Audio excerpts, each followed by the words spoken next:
sometimes. That is why you always need the right information in order to commence your scholarship application process. So it is obvious that this type of program comes with great benefits. That your awareness and understanding of application process will be increased, and then there will be an improvement in your essay and application skills, as I've already touched on. And then you will be able to form valuable connections with scholarship providers, and that will enhance the scholarship, which will end up reducing the financial burden of pursuing higher education. Because trust me, pursuing higher education, especially overseas, can be very expensive. That is why there's always the need to explore some of these opportunities. And then we are privileged that such a program is being organized so that you and I will be beneficiaries of this program. And I believe that your motivation and confidence in pursuing higher educational goals would also be increased, because this program will provide you with a clear roadmap and the necessary tools that can help you make the scholarship application process less daunting and more manageable, resulting in a more successful outcome. I will encourage all of you humbly to kindly mute your microphone so that whoever is speaking, all our participants can hear whoever is speaking. I believe you all do that. Thank you very much. So at this point, I would like to invite the head of PENSA International Academic Missions Department, Overseer Dr. Patrick Adono, to give us an overview of PENSA academic missions. Overseer, please, over to you.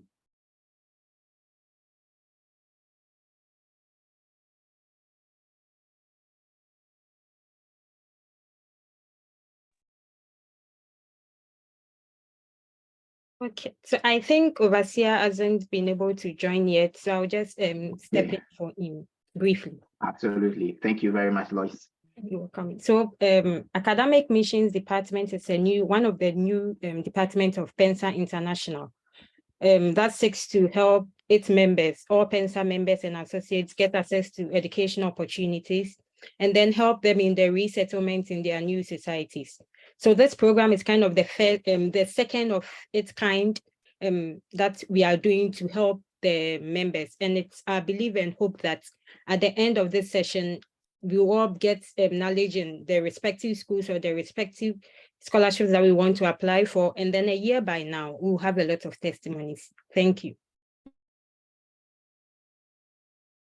Thank you. Thank you very much, Madam Lois.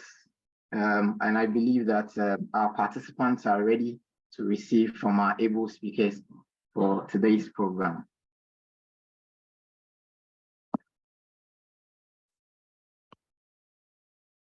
So it is very essential for this type of program to feature speakers who have some background and rich experience with opening scholarship opportunities, in order to give us a deeper understanding of the process of applying for scholarships, which includes the requirements and criteria for the various scholarships that are available, and then the strategies for maximizing our chances of being awarded those scholarships. And I want to share this story with all our participants. I remember some time ago, like 2 years ago, when I began my study abroad or seeking to study overseas journey.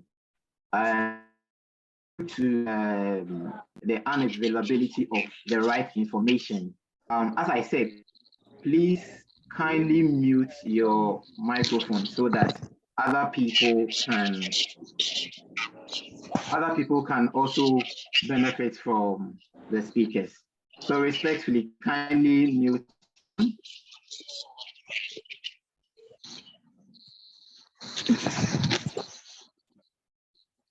Good, great. All right, so as I said, I'd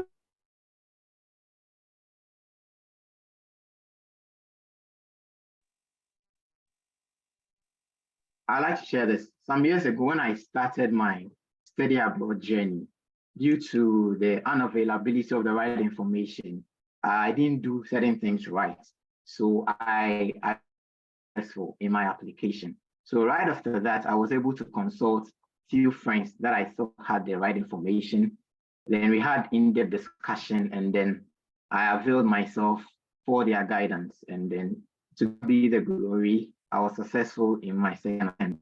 So I can understand that scholarship application process can be very frustrating, especially if you don't have the right information. It can be very, very frustrating. So organizing such a program, I believe all our concerns, our comments, our questions, anything that concerns unlocking scholarship opportunities, being it in Europe, North America, or even in Asia, all those challenges and concerns will be addressed by our able speakers. So we are fortunate to have these people speaking to us about how to find scholarships across the world. This scholarships covers those in North America, specifically United States of America and Canada, as well as Asia, specifically China, and then Australia, and finally Europe. So we have able speakers that I will introduce shortly. But before we go into that, our first speaker all the way in Australia is Dr. Nana Osei-Mensah Bonsu.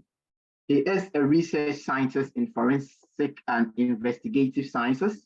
He holds a PhD in forensic molecular biology from the University of Australia, which is funded by the Adley Scholarship International. He has a BSc Honours in Human Biology from the University of Cape Coast, an MSc in Biotechnology with distinction from the Kwame Nkrumah University of Science and Technology in Ghana.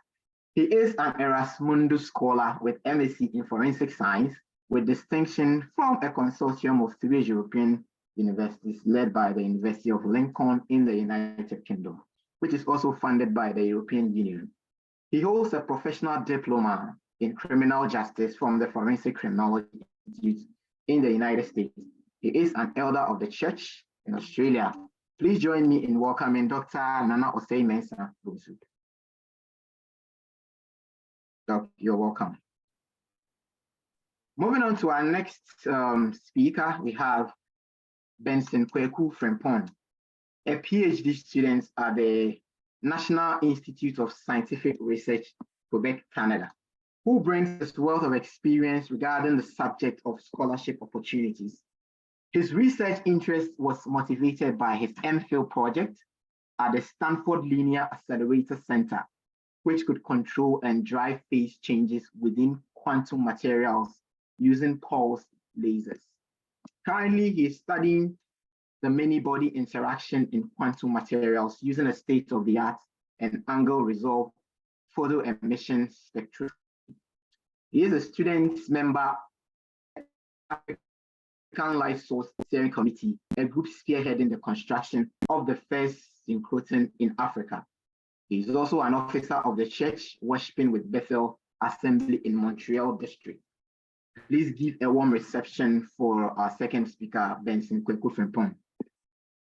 And then our third speaker, all the way in Asia, China, is Richmond Ai, a knowledgeable and experienced professional in the field of microbiology. He is a PhD student at the University of Chinese Academy of Sciences.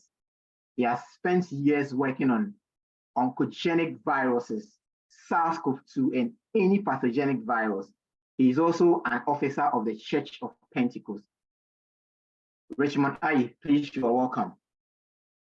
Moving on to our fourth speaker is Ishmael Amate, a PhD student of mathematical science with a major in statistics at Northern Illinois University in the United States of America. He doubles as a statistical consultant assistant and assistant. His research interests are in biostatistics and the study of oxygen flow to the human brain using math principles. I have the honor to welcome Ishmael Amate. Ishmael, you're welcome. And then final speaker, I'm thrilled to introduce our final speaker for today, Gladys Loy Sefa Ofusu, who is an Erasmundus scholar studying for a master's in social work. The specialization of her program includes working with children and families, working and researching on marginalized population, migration and international social work. She's also a prospective PhD student at Florida State University in the United States. Currently, she's serving as a research assistant for the African Women Entrepreneurship Project and Food Insecurity Project, respectively. For voluntary activities, she's worked with Save the Children, Norway, and Forum for Refugees in Portugal. She has plenty of insights to share. So, Madam Gladys Loisefa Ofusu, you are most welcome.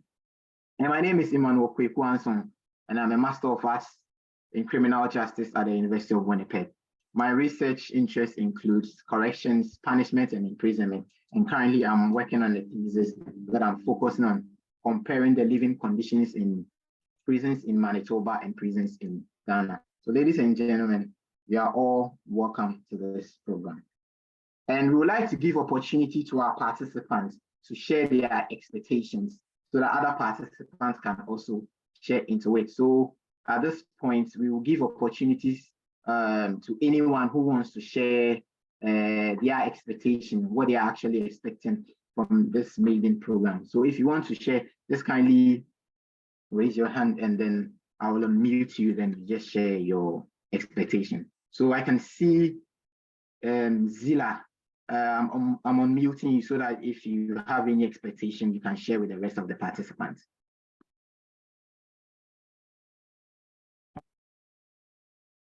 So kindly unmute yourself and then share your expectations. Praise the Lord. So actually, I'm expecting that by the end of the section, I should be informed about the numerous scholarship opportunities that are available all over the world. Thank you. Thank you very much, Zila.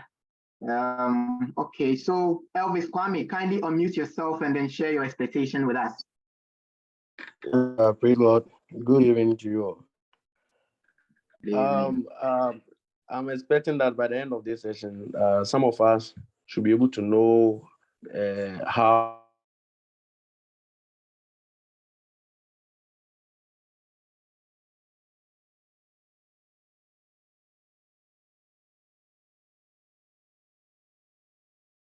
I think Elvis can't really hear Elvis.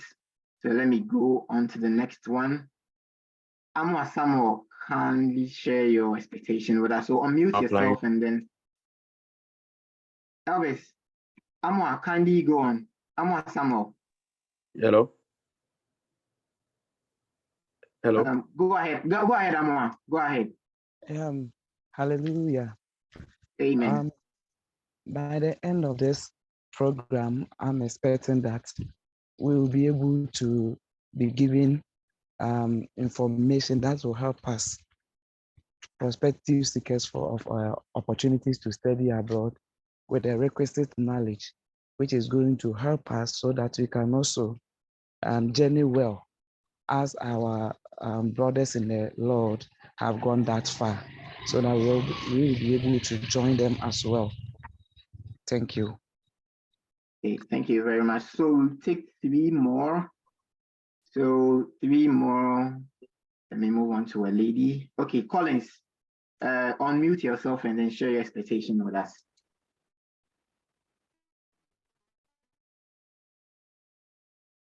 Collins, please go on. All right, good evening, and then praise the Lord to us. Yes, please, at the end of this webinar for a fully funded scholarship, the process that is involved, and also how to write a best statement of purpose in order to get on to study outside the country. Thank you very much, and God bless you. Amen. So we'll take two more. We'll take two more. Let me see. Okay, Eugene Amwakon, kindly unmute yourself and then share your expectation with us. Eugene, please go ahead. All right. Praise the Lord. Hallelujah.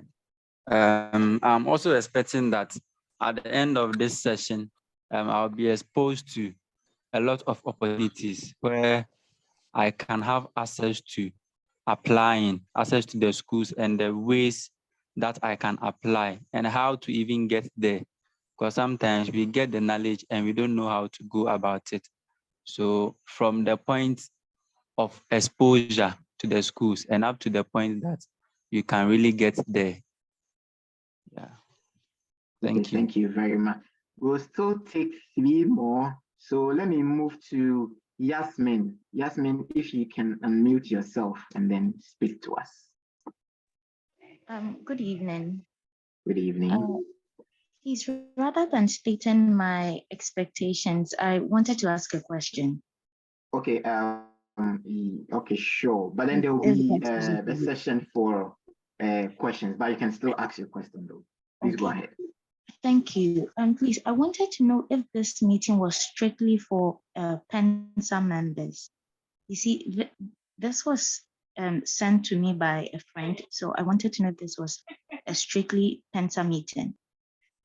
No. This is not strictly for PENSA members. This is open to all, especially if you find yourself in the category to seek higher education overseas. That is why we have resource person coming all the way from Australia, Europe, North America, and then Asia. So it's for everybody who wants to pursue higher education.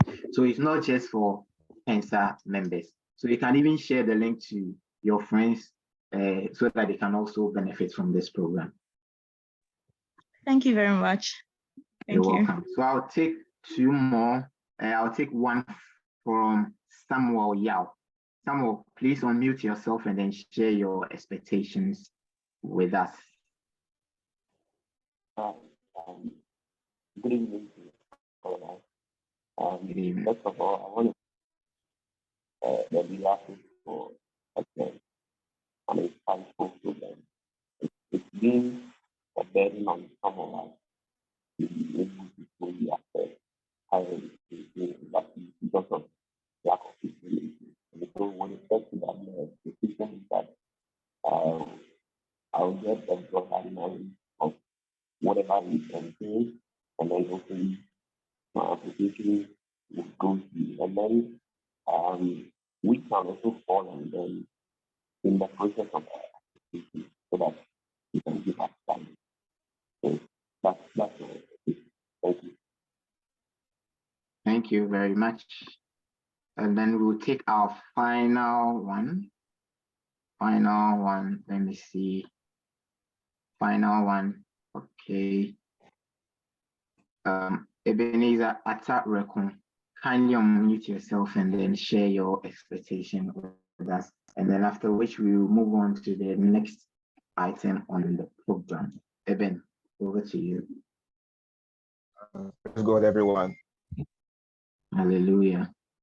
I'm very hopeful, and I'm praying that by the end of this interactive meeting, I hope to gain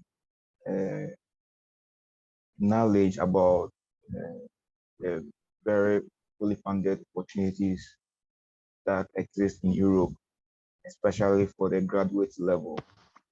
And then for those coming from education background like myself, yes, I seek to gain scholarship avenues, especially fully funded one, and those where I can also knowledge about how I can effectively write letter, the tricks involved in writing a convincing CV or in writing other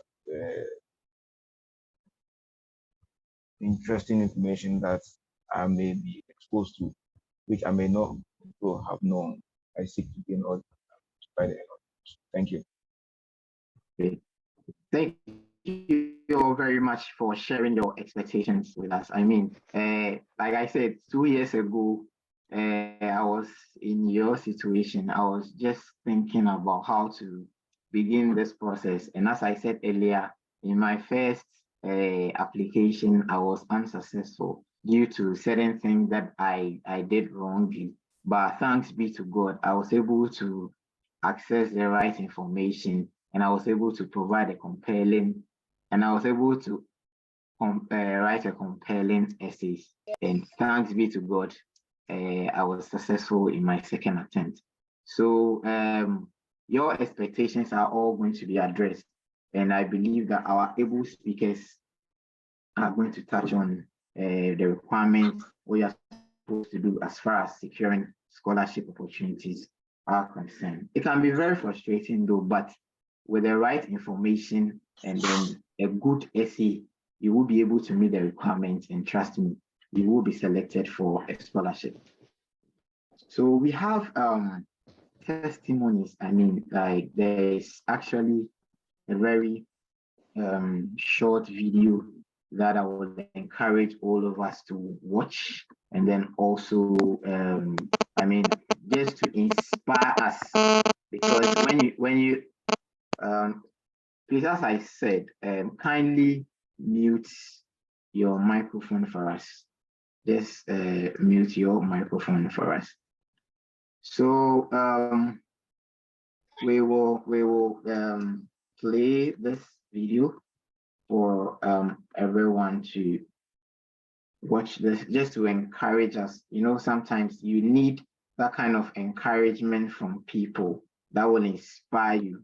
Trust me, because if you are doing something like this and nobody's inspiring you, sometimes it can be very frustrating. So this type of videos are there just to inspire us to push forward.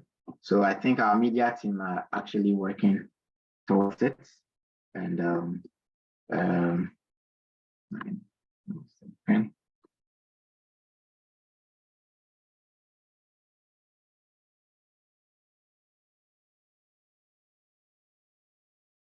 media team are, I mean, they are working on it, and then they will just project it for everybody to have a view of it. So, okay. Please let me know if you all can see the screen. Can you all see from the screen?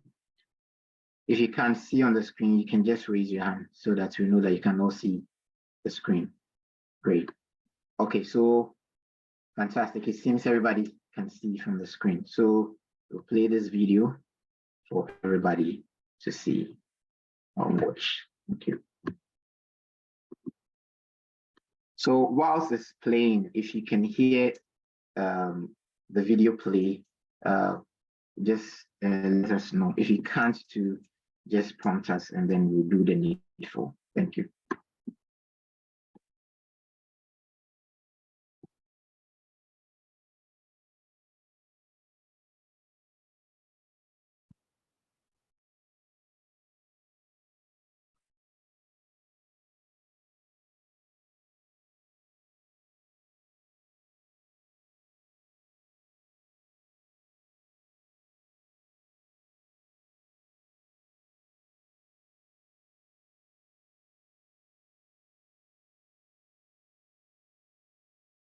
Please, can you hear the gentleman speaking?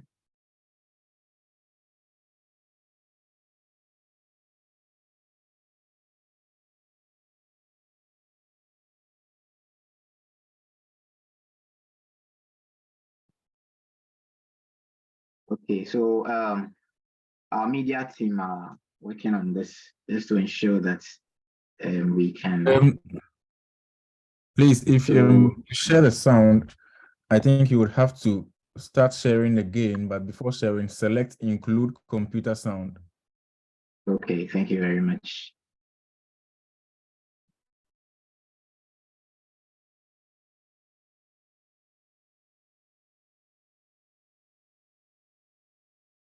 Can you hear So you now? can stop sharing, and then you can stop sharing and then restart sharing again, like stop sharing completely. Okay, thank you.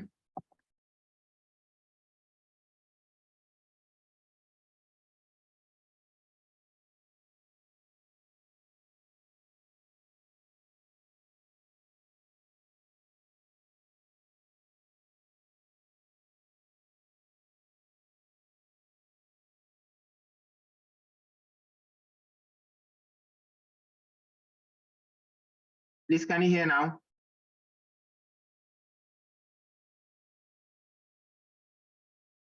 No, it's still not audible. It's not audible. Okay, just a quick one. Sometimes working with some of these technologies can also be a little frustrating. So, Yeah, so in the course, when you click on share screen at the bottom left, there is okay. share sound. So try to click on stop sharing completely. Yes, Okay. so click on share screen. Click on share screen, a window pops up which asks you to select which window to select. Click on share sound on the bottom left. Okay, thank you. Can you see that? Yes, Okay. I have. Okay, so let's Thank see. you. So let's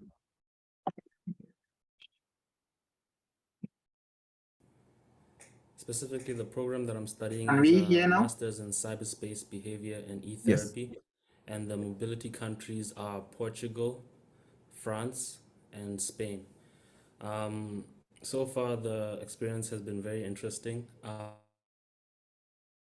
Spending each semester in a different country, it gives you the opportunity to engage with different cultures, learn new languages, and try new foods. I've really enjoyed the experience so far, and I'll encourage all of you to also apply and join. Okay.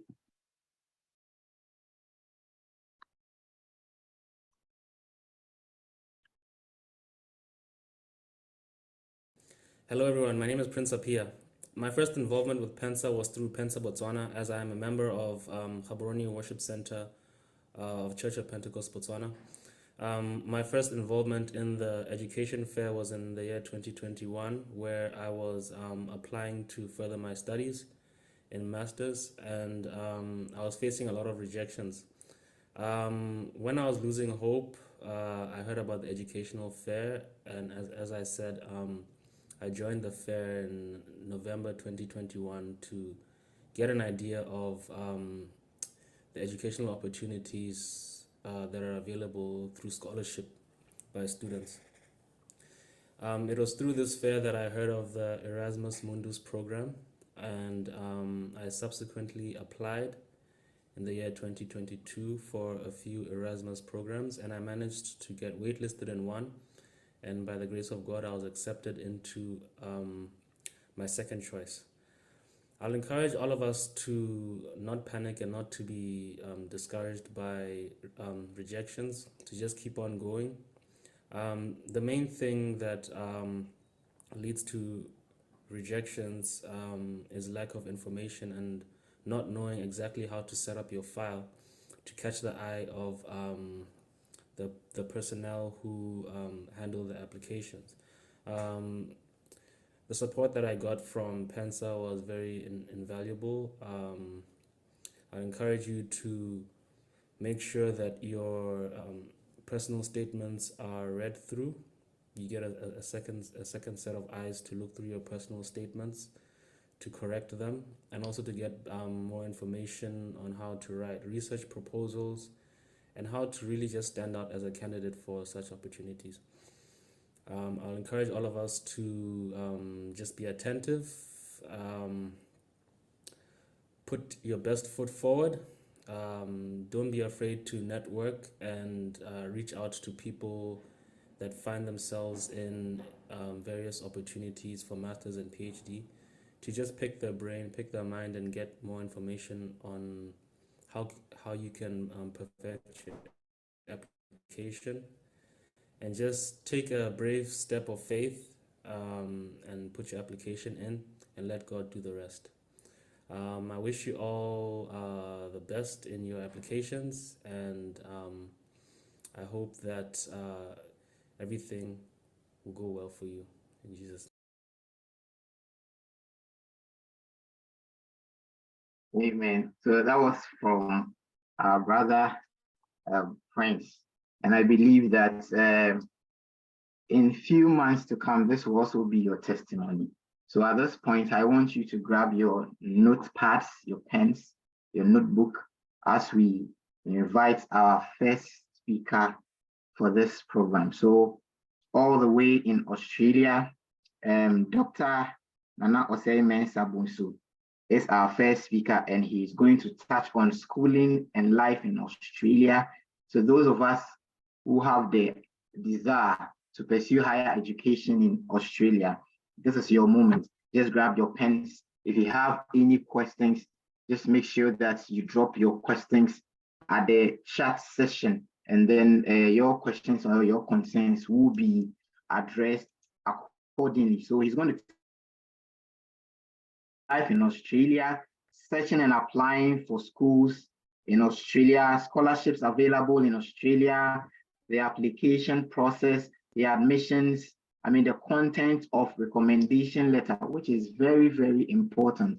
You have to understand that applying for scholarship is, it's on competitive basis. So it is very, very important, not just any essay. When I mean essay, there are different names assigned to these essays. Others call it motivational letter, others call it study plan, depending on the place that you're going. So it is very, very important to put in a very good essay, a compelling one, that if any professor takes it or the committee, they grab it, they will be able to award you with that scholarship. So I have the singular honor to invite Dr.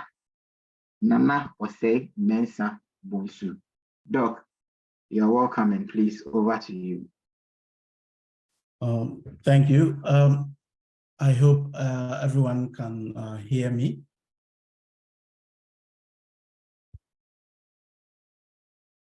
Can you hear me, please? Yes, we can hear you, Doc. We can hear you.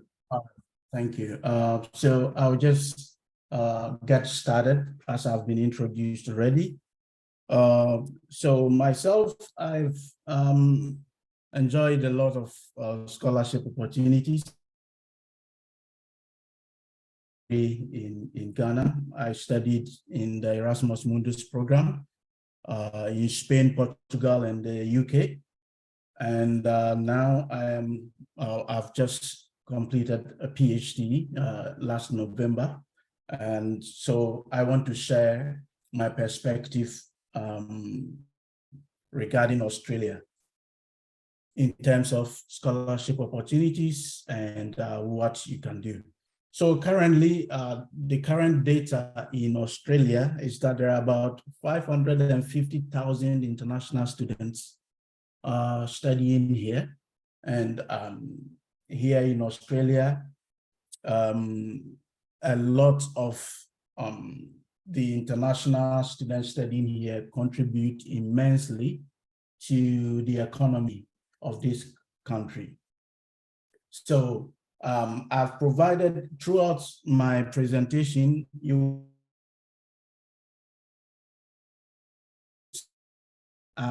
these are to provide specific information on the subjects I'm talking about. So for instance, as you can see, Study Australia is a major resource for people who want to study in Australia.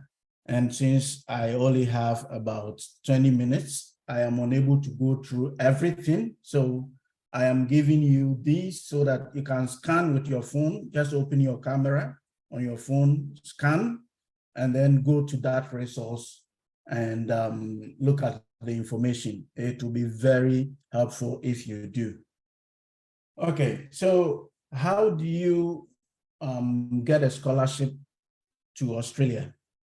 And after you get a scholarship, how is living and working in Australia like? These are basically the things I am going to summarize through my presentations. Okay, so first I'll talk about the types of scholarships we have in Australia. We have, I've put them into 4 big categories. We have the Australia Awards. Australia Awards are basically for funded by the Australian government. It is a fully sponsored scholarship. So it takes care of your medicals, your transportation from wherever you are in the world to Australia, your relocation allowance, and that's some big money in there. A colleague completed the same program last year. And it's an interesting one, but very competitive. If you scan the QR code there, it will take you to the Australian Awards website where it talks about the information you need. They are country specific. So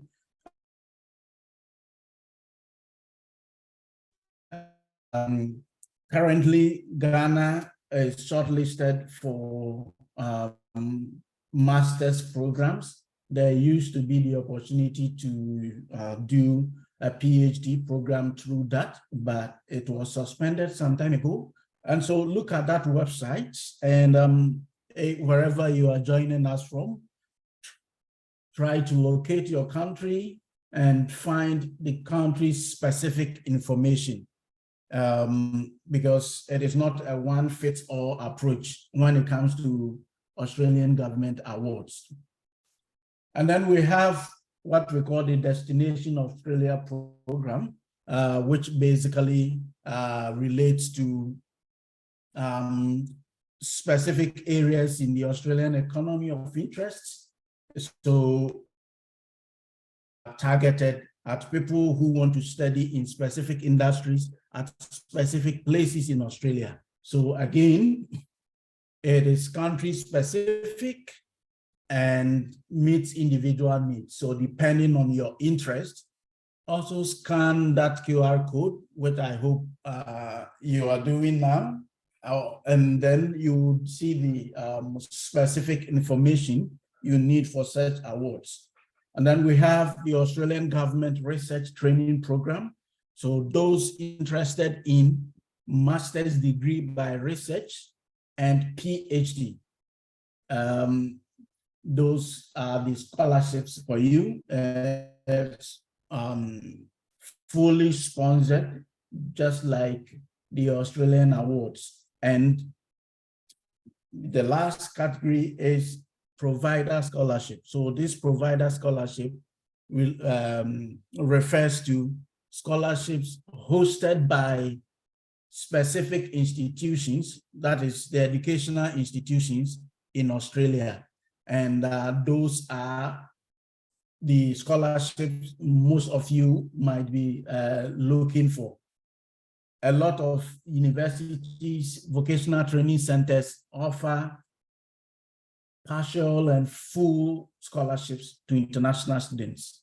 And they are very competitive, I must say. So your approach to applying for scholarship in Australia means that you should first of all have it in mind that it is a very competitive process, and if you don't do things right, as I will show you in my presentation, you are less likely to get any attention at all. So what's the process for applying for these scholarships?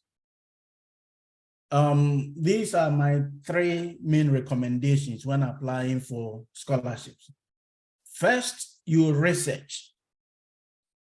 The research will include information about the institution, the types of scholarship available for international students, and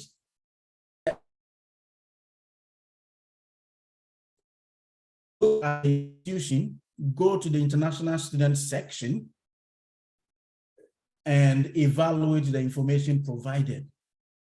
Once you have done that research, then you can check whether you are eligible or not. It is basically a waste of your time applying for scholarships you are not eligible for. And this is a mistake a lot of people make. You see, most of these institutions receive the applications through a computerized system.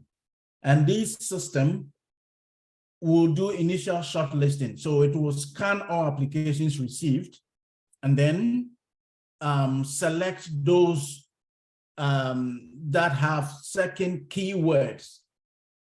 And so if the scholarship is for home-based students, so like for Australians, and you are a Ghanaian who lives in Ghana, you are not a permanent resident of Australia, or you live anywhere else in the world, and you apply for such local scholarships, you will not even pass the screening stage. So that is one thing you should keep in mind, because you are not eligible to apply for such scholarships. Once you have done that, once you've done the research, satisfied that you are eligible to apply, then you complete the online application form. In Australia, most applications are online, and normally when you submit your application, it is for a program. It is also an application for a scholarship. And so you should be careful when applying to select whether you want to be considered for a scholarship or not. And once you've submitted your application, please, during your research, look at the timelines. If there is a timeline to receive application and that timeline has not elapsed, don't go sending, asking for where the application process has gotten to. Respect the timelines. They are very important, and you might not think that it might affect you in getting a scholarship. It is a competition, and if you're unable to follow simple guidelines, say the application period is from January to February, and then you submit your application in January, and by the second week of February, you have begun sending spams, that is how they will term it, asking for whether they have completed the screening or not. You can't follow instructions. That might affect you. So be very careful when you research and you apply for scholarships out here. The scholarships, most international students here in Australia, especially those from Africa, are either doing a master's degree by coursework, or master's degree by research, or a PhD. There are others here doing a bachelor's degree, but most of them are and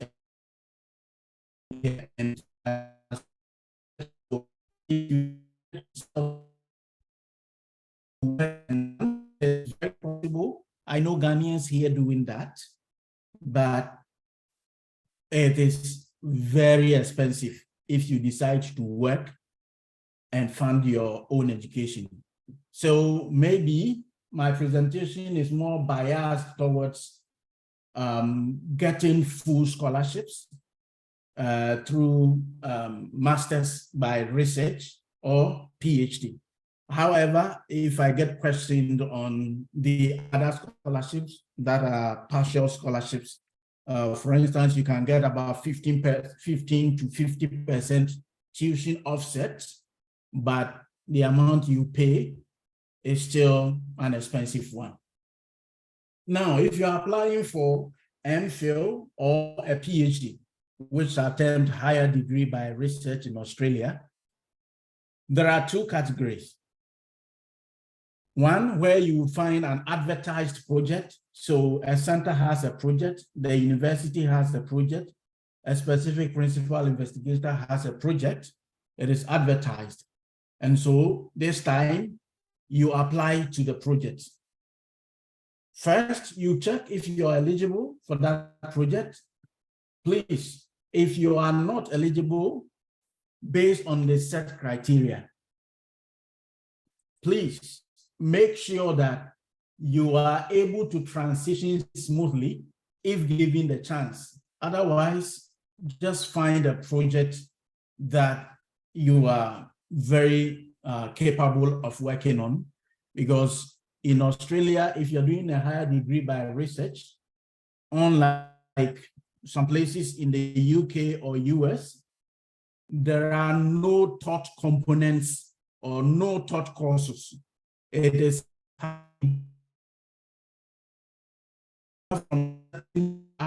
to be able to undertake these projects. Nobody is going to teach you what to do. You have to be competent to undertake the project you have applied for. So if you're eligible, you send an expression of interest to a supervisor, and then you get a feedback for advertised project. It's either a yes or no. If it is a yes, you are likely to get an interview, which you must prepare for. And if you have publications, peer-reviewed publications in good journals, not predatory journals, then you are good to go. A friend who had studied for a master's degree in Ghana published a very interesting project and got an admission to a school in Australia. And they were trying to find this publication listed on his CV. And this publication did not exist, even though it had been cited over 30 times in Google Scholar. And the reason was that he had published this back in 2015, but in a predatory journal, which has since been taken off. So be careful when you submit something as a peer-reviewed publication. Make sure it is from a credible journal. And then there are self-developed projects.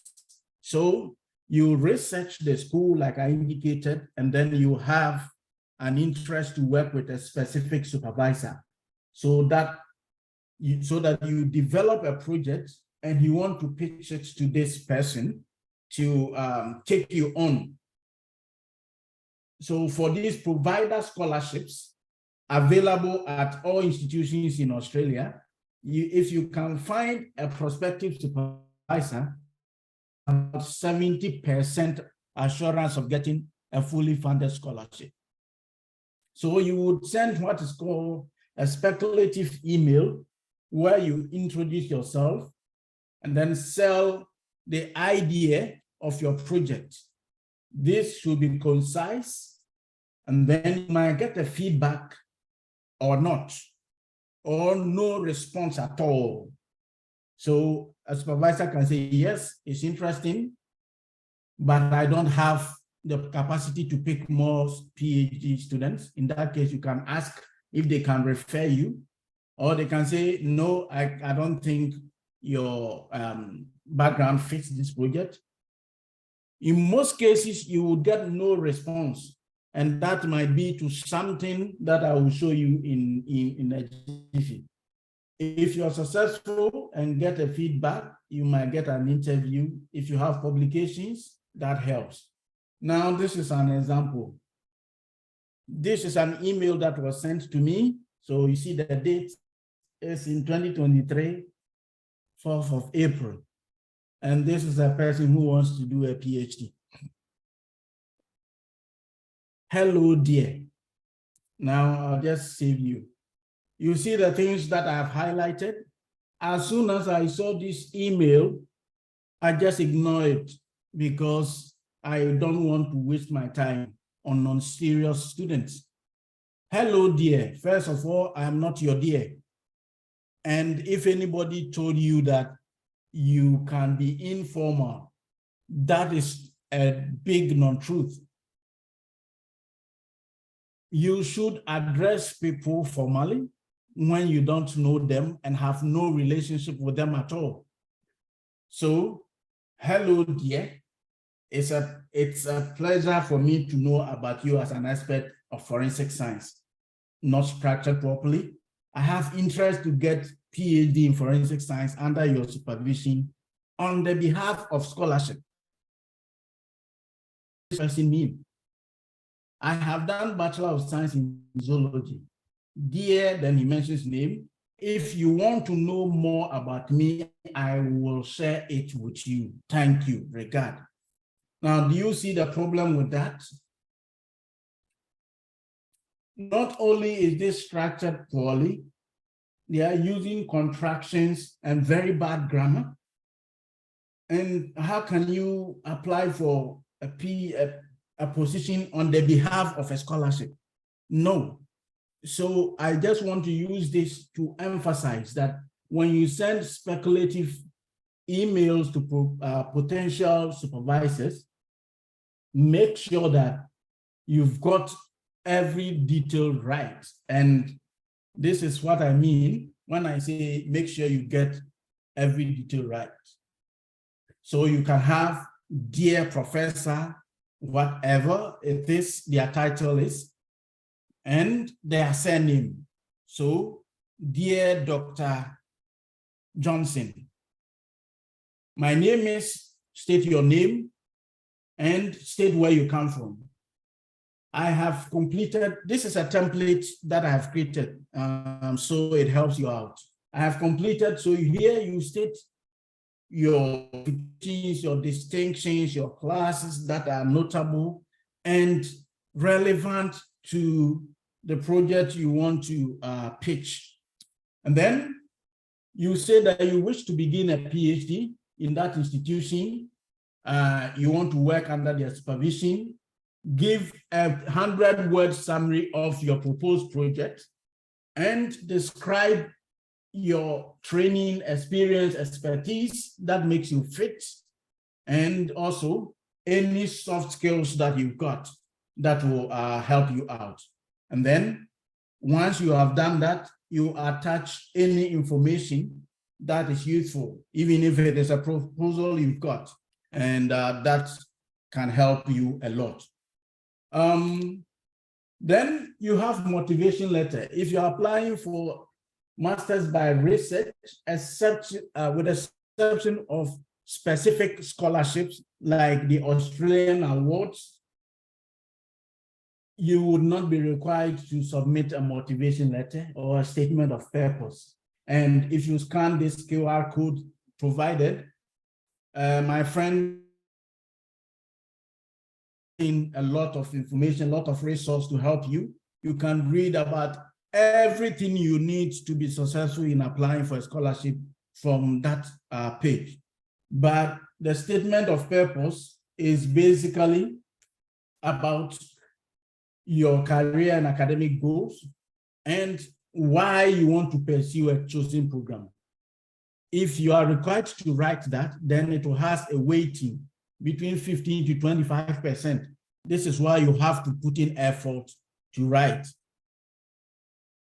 As stated, it's not required for higher degree by research. There are no strict rules, and most institutions will tell you how to do it, but I have a format for you. And you can find this specifically if you go to that QR code I showed. You should have 9 paragraphs. Your first paragraph basically introduces you and the program and why you have an interest. The second paragraph should be why you want to apply for that program. The third should tell you why the program is set up and the chosen institution fits your career goals and future prospects. And then your next paragraph should tell whoever is reviewing it how prepared you are to be able to undertake such a project. And then you provide a very good conclusion that summarizes the paragraphs above to communicate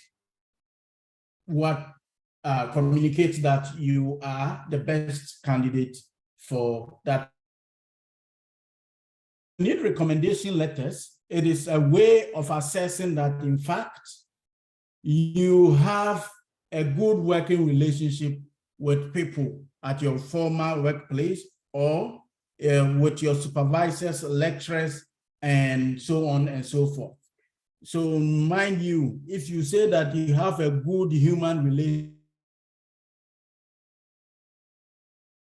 you to get a recommendation letter from your supervisor or they have declined to do that, that contradicts the statement you have in your motivation letter. So these are things that you would find in Australian applications.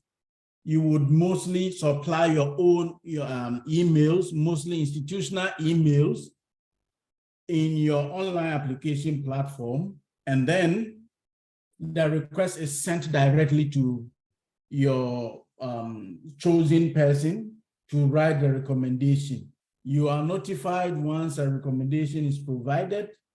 Note that you should seek consent before supplying an email of a potential referee.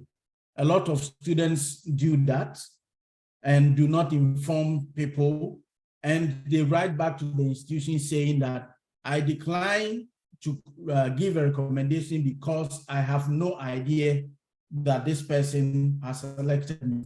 So only select persons familiar with your credentials. Do not list your family members as referees, and don't be tempted to write your own reference and submit it, because it can be easily detected. If you have written a motivation letter, you have a specific writing style that can be easily detected and matched against a reference letter if written for yourself. So to summarize, if you want to increase your chance, you should have a good academic record, get good recommendation letters, write concise personal statements or research proposal, and this fourth aspect, relevant achievements. If you have any publications, if you have had any leadership role in any capacity in the church, wherever it is, it can count towards the difference between you and other similarly competent people. Now, after you graduate from Australia universities, within the first 6 months, there are about almost 73% of international students graduating from here get jobs in the first 6 months of graduation. And if you did a PhD or master's by research, it approaches 87%. There are pathways to immigration.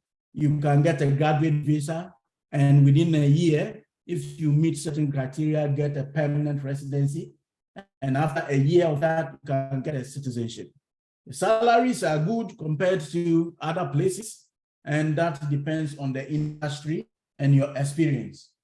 So why do you want to study? Why should you study in Australia? It has a high quality education. There are diverse people in Australia. See, I started my PhD in 2019 and rose to become the first ever African who, as a board member of a sort, or a member of the University of Adelaide Council.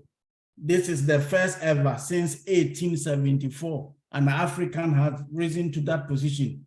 See, if in my own country, Ghana, I would still not be eligible to contest for a council position in a university. So that tells you about the diversity and how they respect you if you are competent enough in what you do. It is also a safe environment with low crime rate.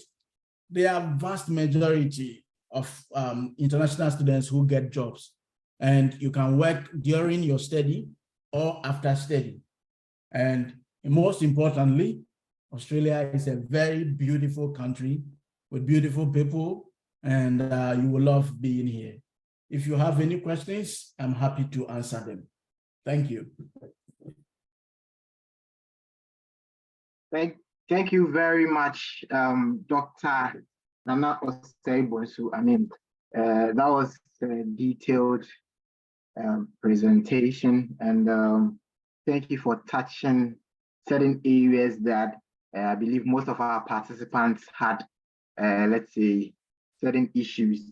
I mean, you talked about you have to research about the school and then know the requirements if you are eligible for the criteria. And then also you've been able to touch on the steps involved in contacting potential supervisors. And then you've given us examples of how the content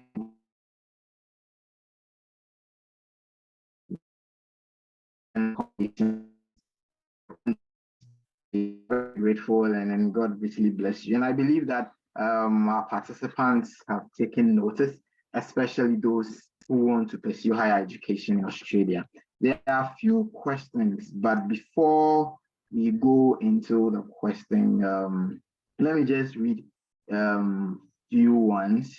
So there is a question on whether to publish a journal in academia. Let me see, just a quick one. So, okay, so someone is asking that I have, would you consider it as a credible place to publish that research? So academia.edu is a repository. It's just like keeping your research on ResearchGate. So normally you could submit that as a non-peer reviewed research, and they might take it into consideration. But remember that what counts is peer review publication. So you should have gone through a credible journal. Academia.edu is not a journal. It is just a repository for researchers to keep their records. Thank you very much. And then, Doc, someone is also asking that, I mean, I've been there before and I've had people coming to me and then saying same thing over and over. Someone wants to know that we have various types of scholarship. At what point do you apply for these available scholarships? Do you have to secure admission first, or the scholarship application is tied to the admission process? Can you please touch on that for us? Yes, so like I indicated, most of the scholarships are tied to the application process. This is why it is important to do the research. A scholarship like the Australian Awards is not necessarily tied to the application, the admission process.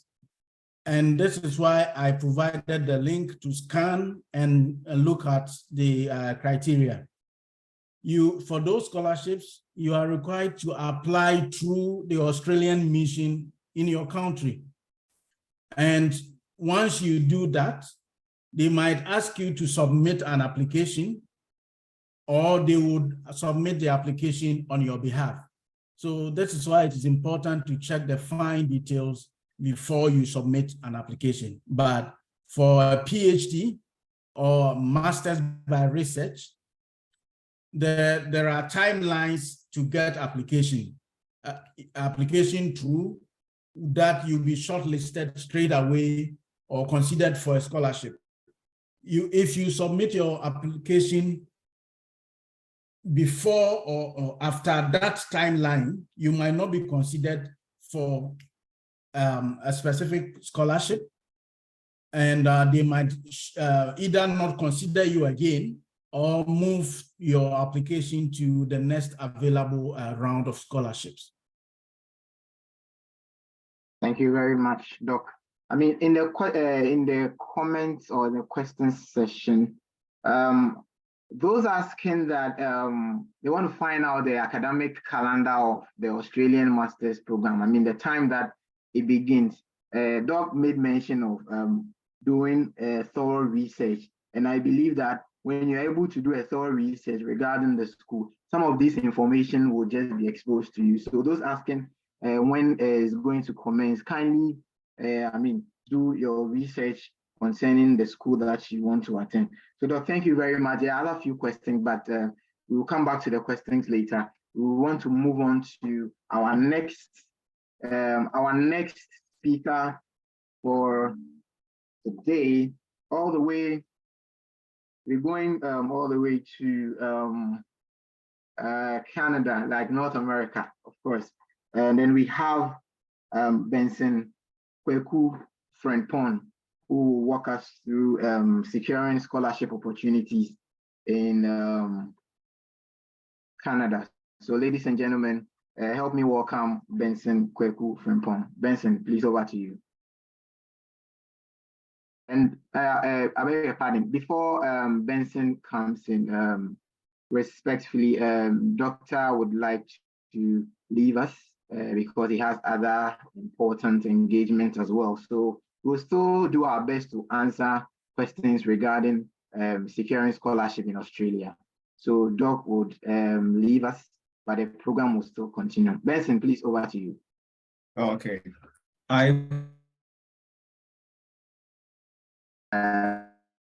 Hello? Okay. Okay, I guess everyone can hear. Yeah, we can. Okay, I will be talking on scholarships in Canada. And since Doc has already made mention of some things that you have to do to get all these scholarships. The various scholarships are available in just Canada. Okay, to start with. Okay. Why study in Canada? Well, Canada, I think, is the second largest country in the world in terms of land mass. As you can see, it's very, very big. When you compare even Ghana to just Quebec, it's still bigger than Ghana. So just imagine how big it is. But what makes Canada special? Because of its diversity, there are so many different cultures here. Two, it's flexible and high quality education, and it's also affordable. Access to scholarship and work opportunities to help and pay your education. Well, this compared their payment system to other countries, I think better. Okay, lower education fees and enjoyed renowned quality of life. You have the same rights as a Canadian citizen. Whatever they enjoy, you do enjoy some in terms of rights. And you could blend into the education system very, very easily. Now, where are the funds in Canada? It's a very big country.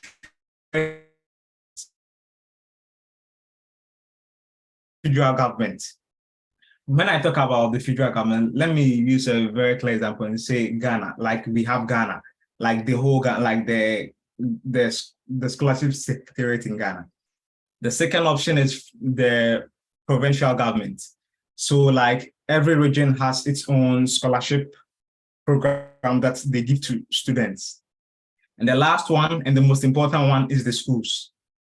We have all the scholarship, the federal, the provincial, but all these scholarships always goes through the schools, unlike other countries that you could apply to the scholarships directly. Here, you always have to be nominated through a school. You can't go to the federal government and apply for a scholarship directly. No, you always have to be nominated through a school, except some people.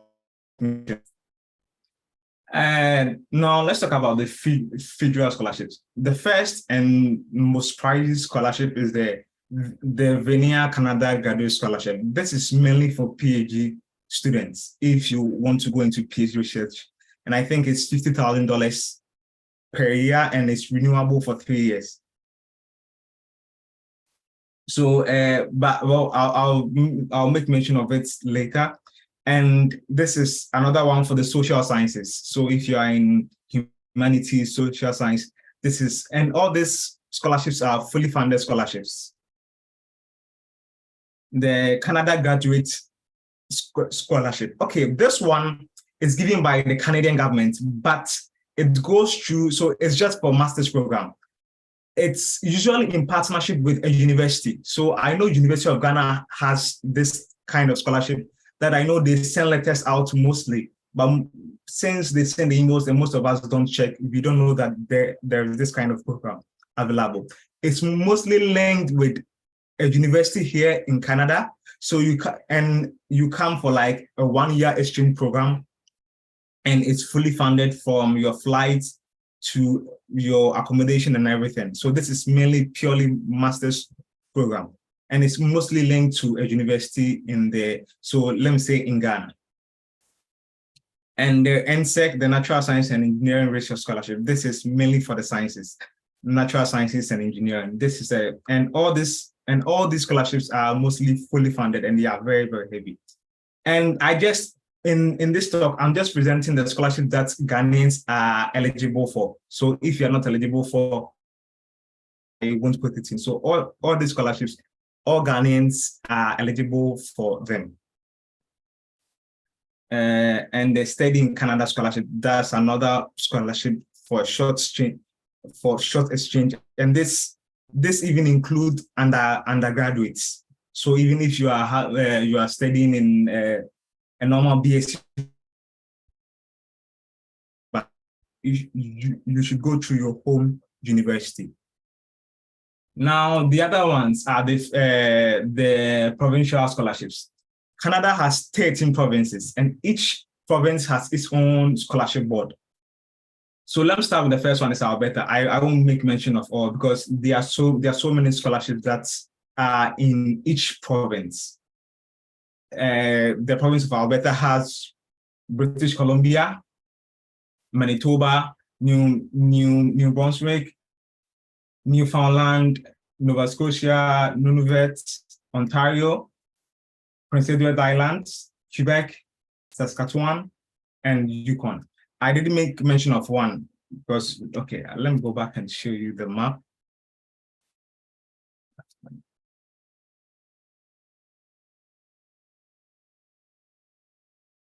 Okay, so this is the map of Canada.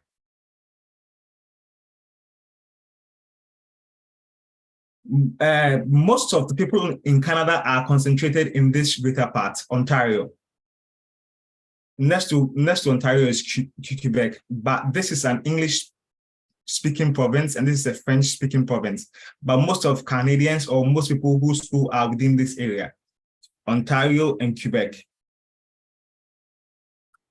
Others are also uphill here. You could school here, but when you start going up, most people don't like going up just because it's very cold. But they also have funds. As I made mention of Nunavut, Yukon, they all have funds. But the other side is you have to be in the province before you are awarded all these funds. Okay. That's something I wanted to make mention of, so we don't miss out on it.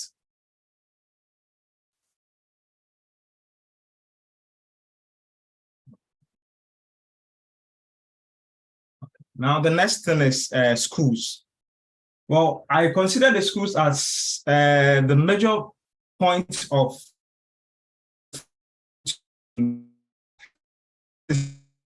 all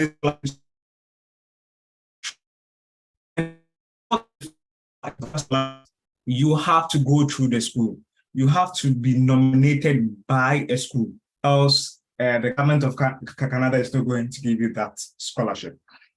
The other way is when you are applying for a program, let's say you want to apply for a school like Concordia, McGill, UBC, in the application process, you could state that, okay, they should consider you for any scholarship that the school had or that the department had. And mostly they are given in the form of teaching assistantship or research assistantship. So these are scholarships that most people get upon applying to the school. And as Dr. made mention of, special ways that you could do. And these are not evaluated by just a single professor. This is evaluated by a whole committee.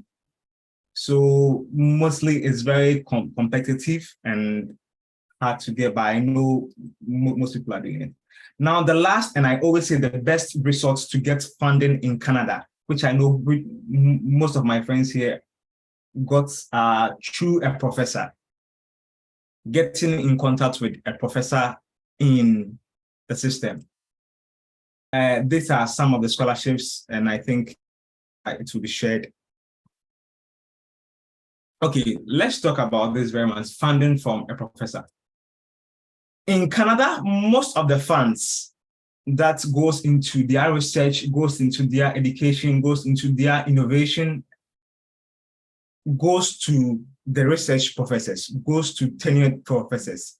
And to talk of, they get a lot of money. When you read the papers, almost every day, professors are getting grants each day in, day out. And those grants are supposed to be used to fund projects. And most of them don't want to do this work themselves because they want to spend most of their time writing more grants, getting more fellowships. So they like to outsource students from all parts of the world. Just to talk about my own research group, I'm a Ghanaian. I have one guy from India, one from Italy, and one from Canada. It's a diverse group. My professor is also an Italian. They are the same for other groups. You won't see like, okay, this one group, they are all from Ghana, they are all from Canada. No, it's always diverse because they always want diversified groups to get good ideas. And how do they recruit students? They recruit students based on research interest and well-crafted statement of purpose. Teachers, later I will show you from my center how to get a professor. Mostly they have open positions, and just to know, you shouldn't be always like be in the field, because I have a bachelor's and an MPhil in material science, but now I'm reading something entirely different, reading condensed matter.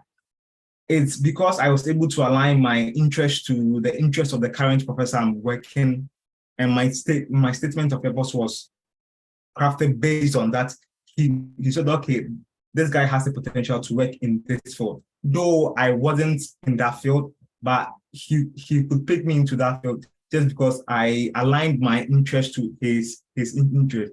I researched on his topics, his publications, the way he used to write his papers. And I know those of you in the science field, you know that I find there are theories. Each professor wants his theory to be this way or that way. If you want to get the program, usually craft it to suit the professor's interest. Later, when you have the program, you can argue your points out that this or that. But if you want the program, usually you have to align to the interest of the professor.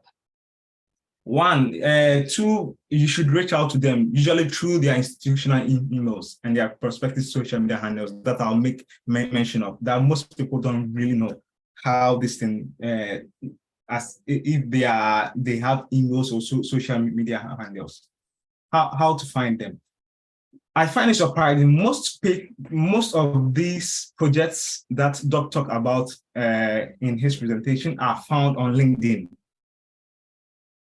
When you go on LinkedIn and you just search for PhD projects or master research projects, it will surprise you that there are a lot of topics that will pop up. I remember when I was looking for a PhD program, someone told me to go to LinkedIn and search for programs. And when I did search, I saw a lot of programs, especially in Germany, because at that time, the Max Planck Institute was looking for students to work on projects that they have fund for. Because when you get the funds, there's a time limit to use those funds. So you have to get students to pay them with those funds and work on the project. The other handle is Twitter. Most of these ads are on Twitter about professors or people recommending people on Twitter. I know that one is there. The third one is the school's websites. Most schools' websites advertise projects that needs students to work on, and research institution websites. And the last one I'd like to talk about is conferences. I had my first scholarship through a conference, actually in Ghana, at University of Ghana. There was this conference organized by the African Light Source, and so many professors, scientists around the world came. And most of the times when we see them, we think they are just tourists who are just don't know their whereabouts and they want to see the sites. At times, just get close to them, talk to them. He might not have funds, but his friends might have funds. The guy I spoke to wasn't a professor, but he was a senior engineer at Stanford. He couldn't hire students because he was an engineer. He wasn't a professor, but he could get funds. So mostly when these whites or these foreigners come to conferences, just don't go and take pictures with them. Try to interact with them, try to know what they do, try to take interest in their personal lives, and know they might have funds somewhere, or even if they don't have the funds themselves, their friends or colleagues might have the funds that they could recommend you to. And mostly when you are recommended, that's the surest way of getting a PhD program. My master's was through him. He got the funds, linked me to a professor in Stanford, and that was it.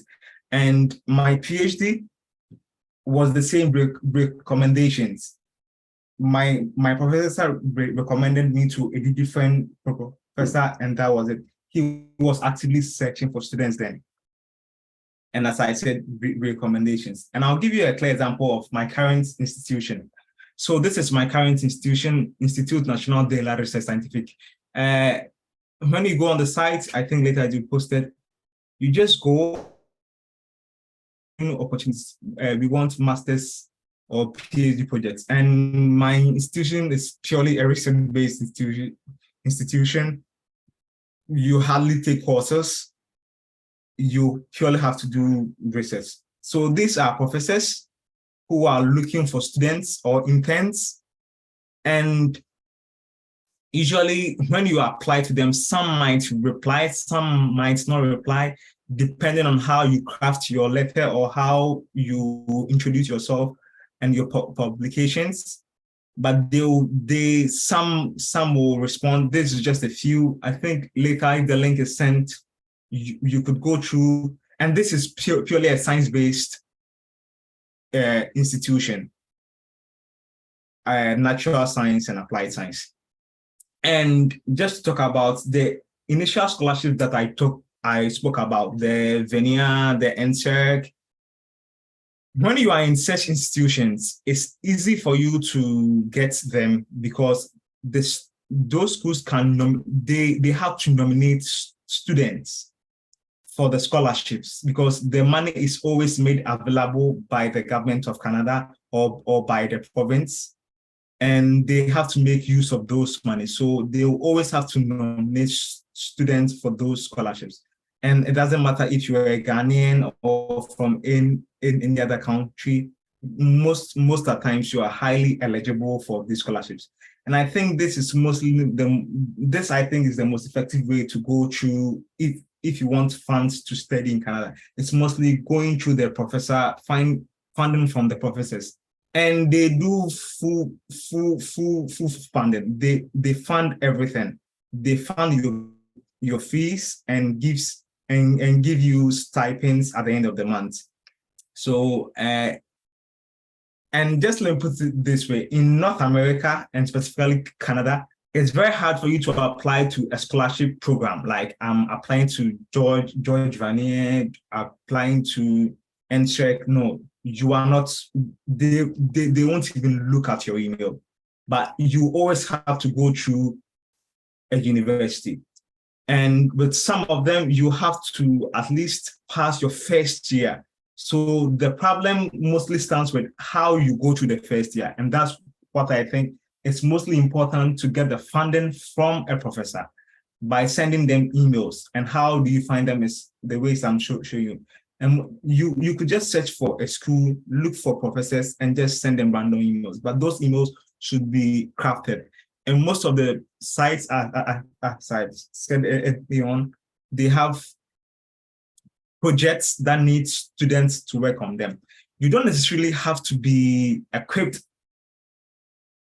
already, but you have to show them that you make good use of the money. Because I recently, most of the LinkedIn posts that I've been seeing, most of them are like, it's better to hire someone and train the person than to hire someone who thinks he or she already knows the concept. Because now they want to coin people that understand their principles. So mostly you don't have to be in the field, but you have to have the basic knowledge in the field. I read engineering, now I'm reading physics. It's a bit tough, but it just gives me time to learn more and know more. Okay, what happens when you are in and you want to stay in Canada? One, you have to know their transportation system. Housing, I'll say housing in Canada, depending on where you live. On the map I showed you, from top to down, the higher you go, the higher. So from British Columbia, it's very expensive to live. But as you come down, the prices tend to reduce. So you have to find a balance in between those things. You earn more, but you pay more. You should know about their cultural differences. And here, when I mean cultural differences, it involves a lot. It involves so many things. You have to know about their social insurance number. In Ghana, we will say the 10 number. Here is very, very important. Without it, you can't do anything. You have to know about their tax systems and finding job. Okay, let me chip in this. If you're a student in Canada, now, okay, last year they made amends, so those who were in got the chance. But now and before, if you're a student, you have the chance to work 20 hours a week. Whether you're on scholarship or you are not on scholarship, you can work at most 20 hours a week. The government allows it. You should know the seasons and the clothing to wear. And you should mostly register with a Ghanaian community. It can be a church or a student association. And it's always good to find yourself in this kind of place because they will help you and know some other petty scholarship opportunities or any money that the government might share that you might not know. Okay, after school, what do you expect? Most Canadian schools, especially if you study for a master's or a PhD, you are due for a postgraduate work permit. And this depends on the number of years you studied. If you did a 1-year master's, they usually give you a year to stay. If you did 2 or more, you have, I think, 3 years of postgraduate work permit. And this is just to help you settle in and to get your permanent residence through other means. And to talk about the getting jobs here. In Canada, I think most of their problem is they don't have the labor force. So last year, they had to make amendments to allow all students who were in the system work like normal Canadians. So those who were here last year and had study permits are allowed to work just like normal Canadians. So you could work 24 hours in a day, they don't care. So far as you are still a student, but that's for those who were here last year. So this tells you that if you are in the system, it's very easy for you to get jobs because even undergraduate students do get jobs even before they complete school. And the same has to do with masters and PhD students. And it's easy to, not easy, but it's kind of a good way to get your permanent residence because I know those who came here for 1-year masters, most of them after a year, you have a better chance of getting the Canadian permanent residence. And the ways you could use the federal skilled worker program based on some work you did way back in Ghana or what you did here, your Canadian, some of the works that you did here. the federal skilled and being nominated by a province if you've worked in the province for 2 years. And thank you. And if you have any questions. Thank you very much, Benson. That was insightful. That was great. There are a few questions that our participants are asking. Someone is asking that if you are applying to study in a college other than a university, are there the availability of some funding for those who want to study in a college? So as I said, well, there's always a fund available. There's always a fund available, that's for sure. But the problem is you always have to be in Canada to get those funds. For colleges, universities, you always have to be in Canada to receive all those funds. So there are surely funding for colleges, undergraduate students, but you always have to be in Canada. If you don't get a funding from a professor forehand, you always have to be in Canada to receive any funding from the Canadian government or the provincial government. Thank you very much. And I would like to share my personal experience to our participants, especially those who have the desire to move to Canada to pursue higher education. Remember that in as much as you are meeting the requirements set up by the committee or maybe the scholarship committee, it is important to develop, let's see, a relationship. You see, remember that you are not the only potential applicants or prospective applicants. There are a lot of students across the world targeting that particular spot. So what makes you stand out, aside you meeting all the requirements? This is where relationship comes in. So in my case, when I reached out to the professor, in fact, I went to the school's website and then I did a thorough research regarding each and every faculty member. So I go to the university's website. I know that, okay, these are my research interests. So I make sure that I read extensively on the faculty members so that I will identify that, okay, this is where my research interest is. So then I will reach out to the professor.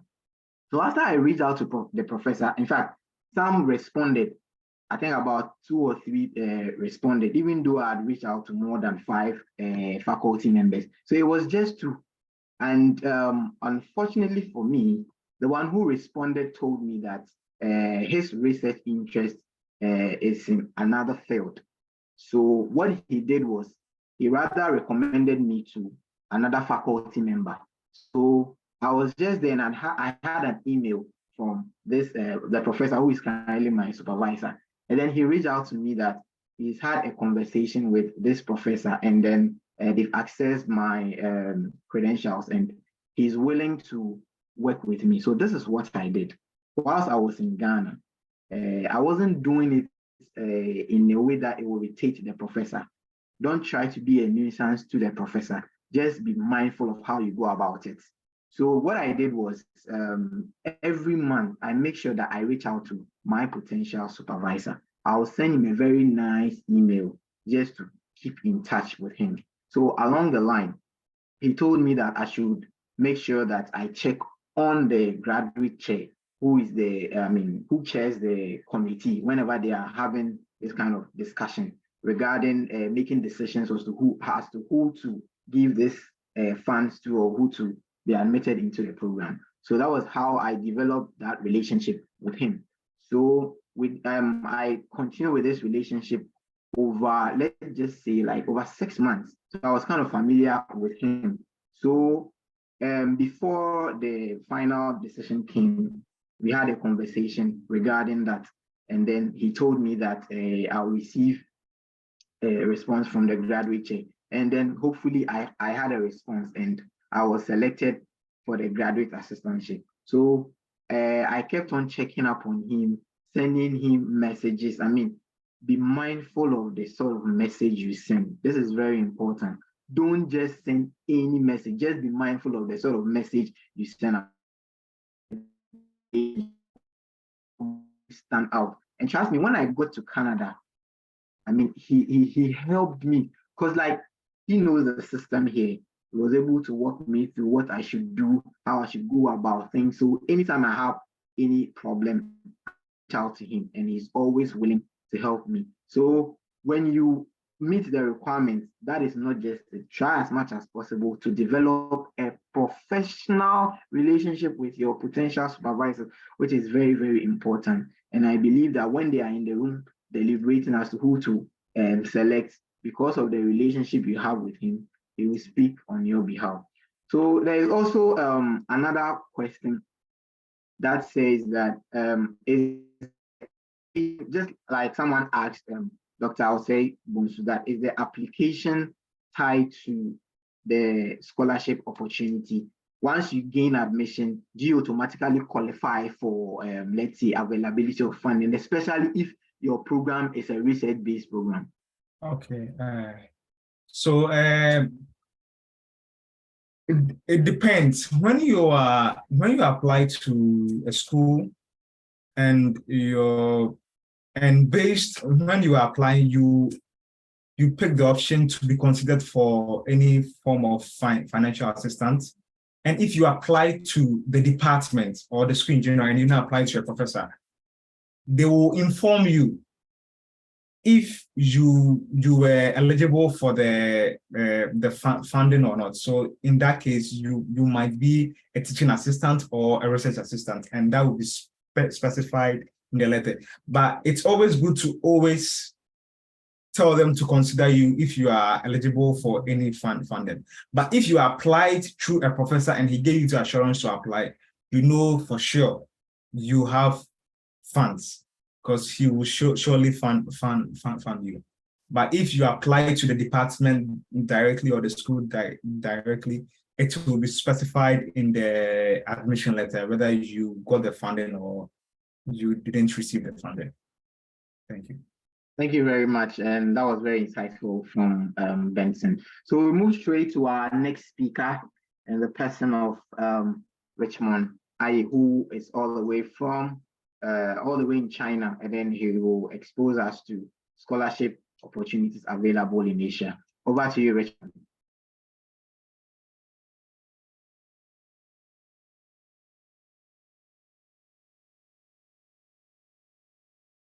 Hello.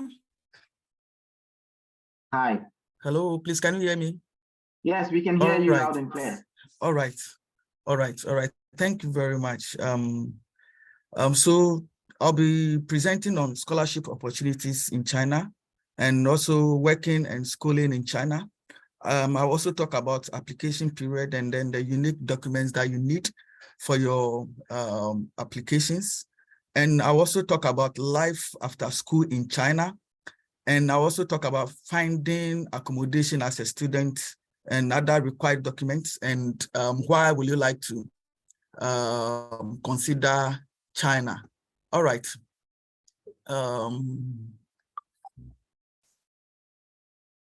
Please, can you all see my screen? Yes, we can see your screen. Oh, okay. All right, sure. So China has caught the world's attention recently because it has one of the fastest growing economy in the world in terms of health, education, engineering, and so on and so forth. So it has created an attractive job hub for many internationals. Okay. So most of the world's biggest companies are located in China. Example, we have the Xiaomi, which is one of the world's biggest smartphone production companies in China, and then ByteDance, internet service provider, and a lot of big companies are looking. I did a simple background check on why international students would like to apply to study in China. And based on my small research, what I came out with is that most of the students, there is a current trend of students moving away from applying to schools in the US and I think in Australia and in Canada, based on the fact that there are unfriendly policies that go against the students, and also there is fear of discrimination. But here in China, nothing like that exists.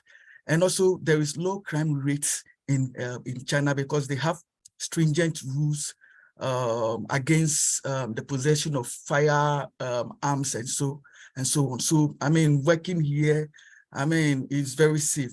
And also most of the universities here in China, like mine, among one of the, so they are part of the 100 best universities in the world. So a lot of foreign students will like to, apply to study here in China. And also because of the proliferation of a lot of companies and institutions in China, most of these companies have attractive policies or programs just to attract foreigners to fill key roles in these industries. So these are some of the reasons why someone like me would consider to study in China, or would consider China for my PhD or my postgraduate studies. So I'll move on to the type of scholarships that are in China. And for the sake of time, I'll only present on, I think I have top 10 scholarships in China, but for the sake of time, I will only present on 7 out of the top 10 scholarships that are in China. Okay. So there are a lot of scholarships in China. There are a lot of scholarships in China. Some are partially funded and then some are fully funded. But here, I would like to talk about the fully funded scholarships in China, because paying for your fees is very expensive, as Doc said early on. Okay, so one of the most common scholarships that you can find when applying to study in China is the China Scholarship Council scholarship, which is commonly known as the CSC scholarship. And this is a scholarship given to study in all programs. And you can apply to study your bachelor's degree, your master's degree, and then your PhD degree. And also the benefits it covers. Let me reduce the screen. So this scholarship covers your stipend, it covers your tuition fee, and it covers your accommodation. So whenever you are applying for scholarship, you have to look out for these 3 things, whether the scholarship covers your stipend, your tuition fee, or your accommodation. So for PhD students, you can be getting 3,500 RMB per month as your stipend. And then if you are doing your master's, 3,000 RMB per month, and for your bachelor's per month. So for you to qualify for this scholarship, these are the eligibility. So you must not be in China, or you must not be a citizen of China. And also, if you're applying for a bachelor's degree, you must not exceed the age of 25. So whenever you are looking out for scholarship, you have to factor in your age. And also, if you are applying for your master's degree, you must not exceed age 35. And for PhD, you must not exceed 40. And if you're applying for a program that will be taught in Chinese, you need to pass their exam. It's called the HSK4 exam. And it's a Chinese exam that you need to pass if you want to apply, if your program is in Chinese. And also, if you are coming from a non-English speaking country, you need to write the IELT exam or the TOEFL exam. Okay, but for students coming from English-speaking countries, they don't need to write this exam. And if you have your GRE or any other certificates or so, you can add it to your application documents. And you must be in good health. Yes, you must be in good health to study in China. Now, the application deadline. So this scholarship has 2 application deadlines. So we have the March intake, which the deadline is December 15th. And then we have the September intake, which the deadline is June. So most scholarship portals are open from, let me say, September, October. Yes, so from September, October, you can check and then see if the scholarship portal is open. And these are some of the required documents that you need for the scholarship. You need your passport, you need to certify, or you need to notarize all your certificates. And you also need recommendation letters and also your IELT scores if you are coming from a non-English speaking country. Because of time, I will rush through the presentations so that I will not delay.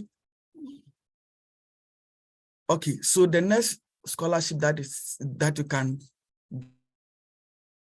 is the University President Scholarship, which is a scholarship that is present in almost every university here in China, and is for postgraduate studies, so specifically for PhD students. So it covers up to 4 years. And the benefits are, so you stand the chance of getting 100,000 RMB for accommodation. And also have your stipend 3,500 as stipend. This scholarship also covers your tuition fee and so on. And this one also has 2 intakes. So the March intake, which the deadline is from October 15th to December 15th. And then the September intake is 1st March to June 15th. So these are some of the required documents, some of the required documents that you need to apply for this document, to apply for this scholarship. I have the links to all the scholarship, and I think after here I will share the links so that those who like to apply for scholarship in China can read and then do their applications. I think so this is also part of the required documents, and I will not talk on it just not to waste time, because I have the links here for you to read. Okay, and another scholarship that you can find in China is the provincial government scholarship, and it covers your stipend and also accommodation. It covers your stipend and also accommodation, and is awarded for people who want to do their master's and PhD and also undergraduate programs, and also those who want to maybe do further advancement of their course here in China. They can also apply for this scholarship. So the deadline is June. However, the application deadline varies from province to province. So you need to read on the scholarship and then know the deadline for a particular province to consider. So the required documents are same as the previous scholarships that I have spoken about. And the application process is also same. And another one is the Confucius Institute Scholarship. So this scholarship is solely for teaching Chinese language and culture. And this scholarship is present in your country, where you are coming from. So in Ghana, like this, there is a center in University of Ghana called the Confucius Center. And normally this scholarship is sent to that center for students to apply to come to China and then learn Chinese language. And the application deadline is 31st of October for March intake. Okay, and this is the application procedure. So I'll walk you through this. You need to visit the Confucius Institute official website in your country, and then you create an account, you log in, you complete the scholarship application form, you attach the required documents, and then ask the ask a recommendation from a member from the Confucius Institute. So these are the required document and then the eligibility criteria. So you must not, you should be non-Chinese citizen, you must be in good health, and you must make record. And the documents that you need the physical examination certificates, you need to write the HSK exam, which is a Chinese exam, and also you need academic record in these two programs. Now, the benefits. So your stipend is 2,000. So if you are in your first year or first semester in the Chinese language course, you stand a chance of getting 2,500 RMB per month, and you not pay for your tuition, accommodation, and you not also pay for your medical insurance. All right, so another scholarship is the Ministry of Commerce Scholarship for Developing Masters and PhD students only. Okay, so it's for the study of trade, foreign affairs, agriculture, health, and capacity building programs. So the deadline to this scholarship is March ending, and you must be a citizen of a developing country to apply for this scholarship, and your age must not exceed 45 years, and you must have at least 3 years of working experience, and you must have your bachelor's degree when applying for masters. You must have your master's degree when applying for PhD programs, and you must secure admission with the Chinese university before you apply for this scholarship. And you must be healthy and fit to do this program or to be considered for this scholarship. So benefits and required documents. So you stand so if you are a master's student, you stand a chance of getting 36,000 RMB per year, and PhD 42,000, and it covers everything. Everything is your tuition fee, your hostel, air tickets, everything, almost everything, your medical insurance and everything. So I will not talk about this because I have the link to getting this scholarship. So in order to save time. And another scholarship is the Cass Stewart Scholarship. It's only for PhD students and it's for scientific research. So if you're a science student or if you're a scientist and then you would like to further your education in China, you can consider applying for this scholarship. And it has 2 intakes. So the April intake and then the September intake. So the deadline for the March intake is April 30th, and then the deadline for the September intake is June 30th. These are the stipend. So this is the stipend, 8,000 RMB per month. And this is one of the best scholarships that you can get in China. It covers your tuition fee. It covers your your one-time FF from your host country, and your application fee waiver. So this is one of the best scholarships that you can get in China. And these are the required documents. I have the link to getting reading on this scholarship. So I'll not talk about this. The eligibility also, I have the link to this, so we can read on that just to save time. Now, another scholarship is the ANSO scholarship, and is the best. It's the best scholarship in China, and I'm currently on this scholarship, and it's solely for studies in science, so postgraduate studies in the field of science and technology.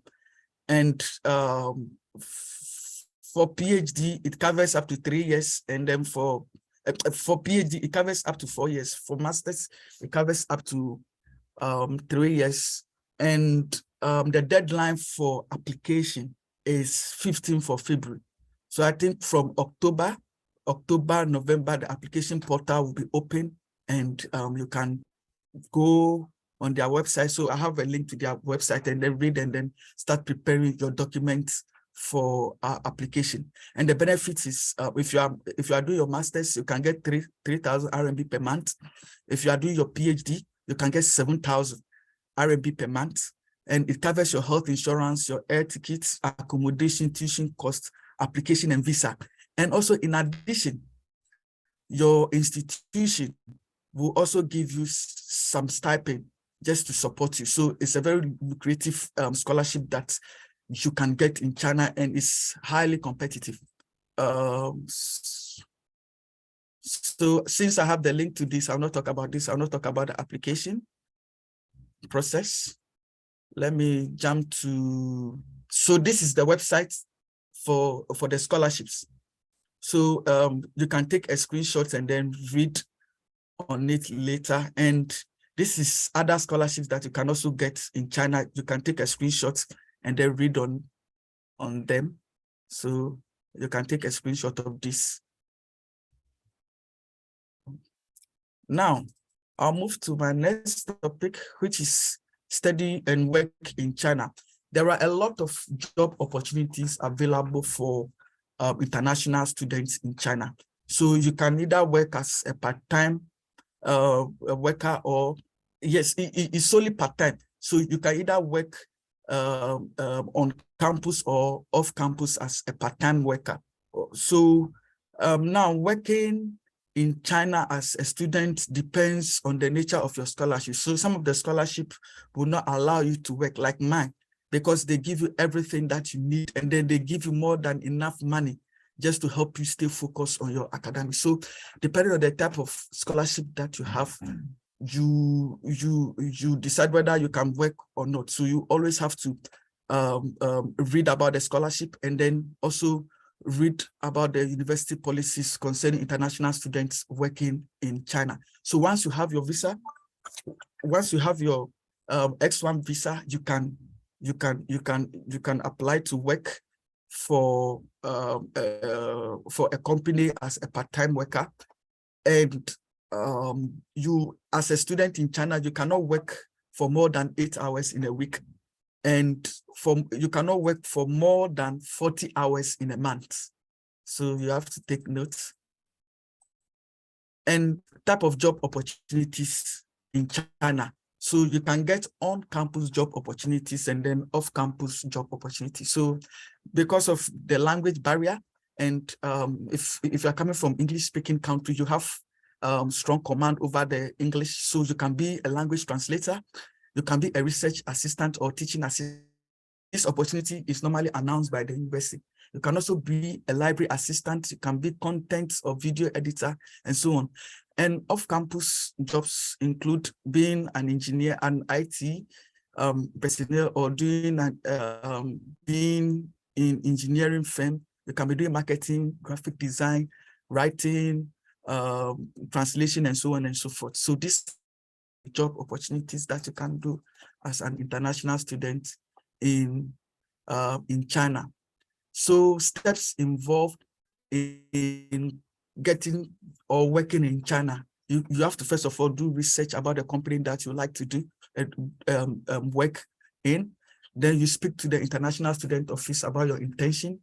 Then you inform, then you submit your internship or your appointment letter to the international student office.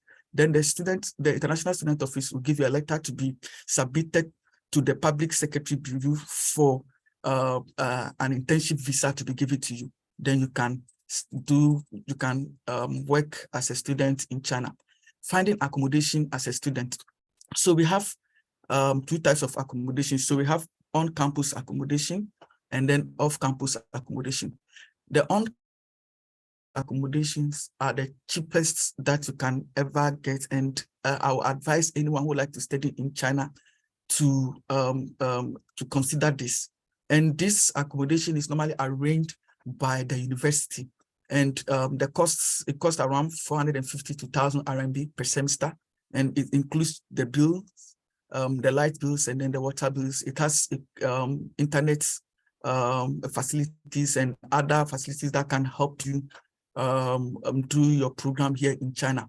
So you can share a room with maybe an international student, or you can have a room to yourself. All right. So life after school in China. Life after school in China. Okay. So now, if you just finish your undergraduate program, you can consider to apply to do your master's if you have the plan. So before you do this, you need to plan ahead, know your research field, and then think about the type of research that you need to do. Look out for the schools and good scholarship. And if you don't have the intention of continuing your education, you can go back to your home country and then use your knowledge and then the skills that you have acquired in China to help your country. After masters, you can also look out for, if you just finish your master, for PhD opportunities.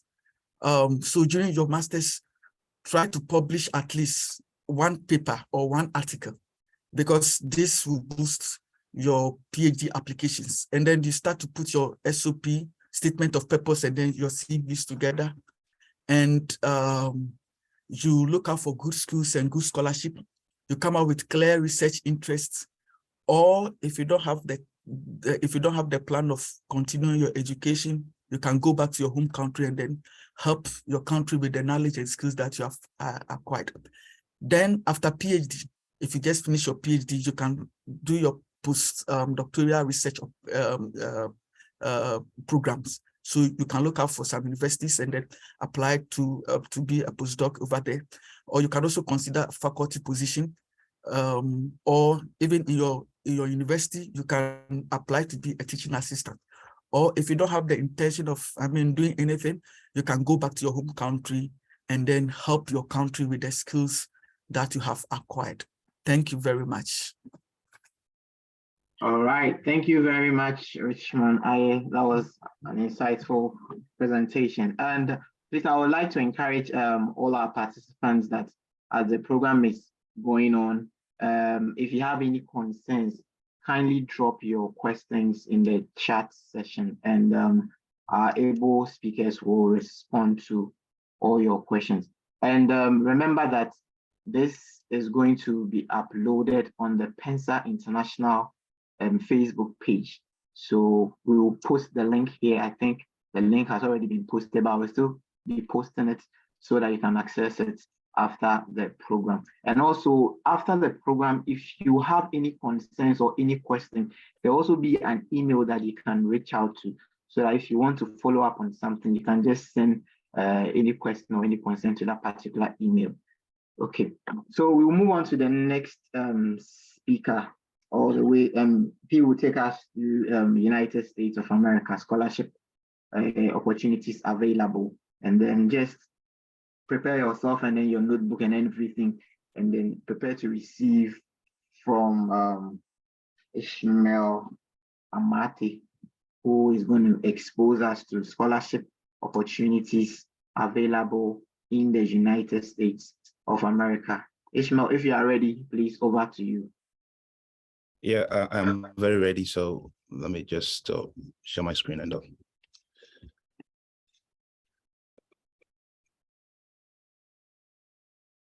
oh,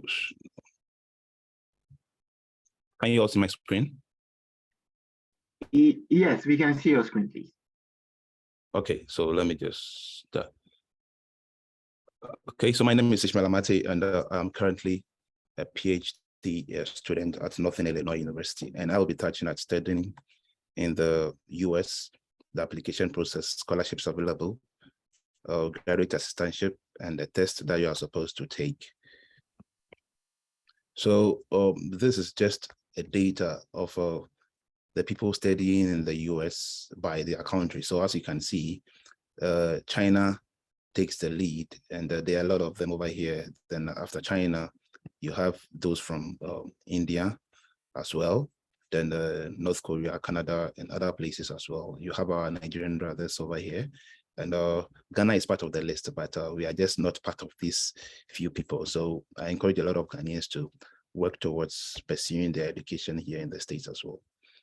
And when it comes to the field of study, this is the distribution per the field of study. So as you can see, engineering takes up majority of the place, then come the maths and computer science, and both of them make up the STEM programs, which is very vital and an important area in the US. And there comes the social sciences and the physical or life sciences and the fine and applied sciences. So all in all, I just want to say that everybody can apply here. Everybody has a chance to pursue their education here, irrespective of the program that you're doing or the field where you find yourself. Now, steps in the application process. The steps in the application process is simple. First, you need to research about the university and the programs that you are interested in. That is the first and foremost thing to do, because you cannot be considering scholarships when you don't even know the area that you want to go in. Then two, you need to check the admission requirements. You need to take the required test if there is any test like the GRE or the GMAT or the LSAT or others, which I will touch on briefly. And you need to gather the relevant information as well, like your transcript, your recommendation letters, etc. And finally, when you have all of these things in place and you have the complete application, you can just submit your application and await your paid application fee and await a response. Now, what is an SOP? That is a statement of purpose. Doc in the first presentation made mention of it. So I would just touch on it briefly. It's actually a document that explains why you are interested in a particular program. Most of the time, it has to do with a graduate program, and it should be well written and demonstrate your passion and enthusiasm for the field in which you want to go to. You have to be very critical about the factors in the application process or the requirement, and make sure that you fine tune it in respect with your SOP. Because if you look at the application requirement and your SOP actually have nothing to do in that regard, it doesn't really look well. So all the time, make sure that you are writing your SOP in response to the admission requirement or the area of study that you're going to do, the research professor or anyone that you want to work under. You should make sure that your SOP is in line to those areas. Now, what makes a good SOP? One, your SOP must be original and very unique. And I always touch on this thing. Never plagiarize. Like, don't take someone's work and make it seem like it is your work. I mean, it is one of the things that this country and these people take very, very, very, very serious. When you are presenting something that is not yours, it's something that they abhor, and they will always take actions against you. It doesn't matter whether you're already in the country or if you have enrolled in the program, they will always, I mean, call you to order, I mean, take off your assistantship or scholarship, and at some point in time, they can even dismiss you from the school just for plagiarizing. And your SOP must be systematic and orderly structured. It must have a logical flow and interesting to read. You must demonstrate a good motivation and follow the guidelines that you have given you. If they said your SOP should not be more than 500 words, it shouldn't be more than 500 words. If they say they want at least 1,500 words, it shouldn't be more than 1,500 words. So make sure that you stick to the requirements and the guidelines that they are giving you.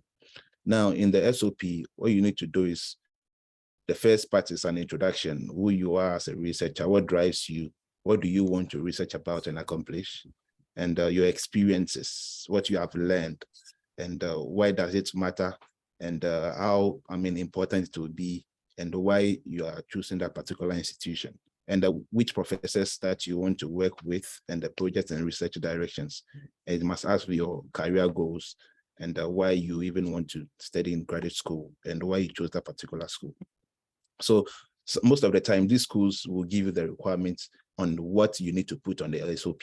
So you just must make sure that everything that is in their requirement or in their guideline is captured in your SOP. Now, weak SOPs have some of these things. They have very weak introduction and conclusion, and documentation of it, of some of the salutations that we use, or some of the words that we use. Everything that you are doing must be very formal, and do not assume that they can use informal words to people that you don't know. I mean, it puts them off and you wouldn't be considered. It gives a bad first impression, and never exceed the word limit, like I mentioned earlier. and do not include irrelevant information, because you are competing with a lot of people. Make sure that all is one that are very vital and important and can help your application to be recognized or stand out.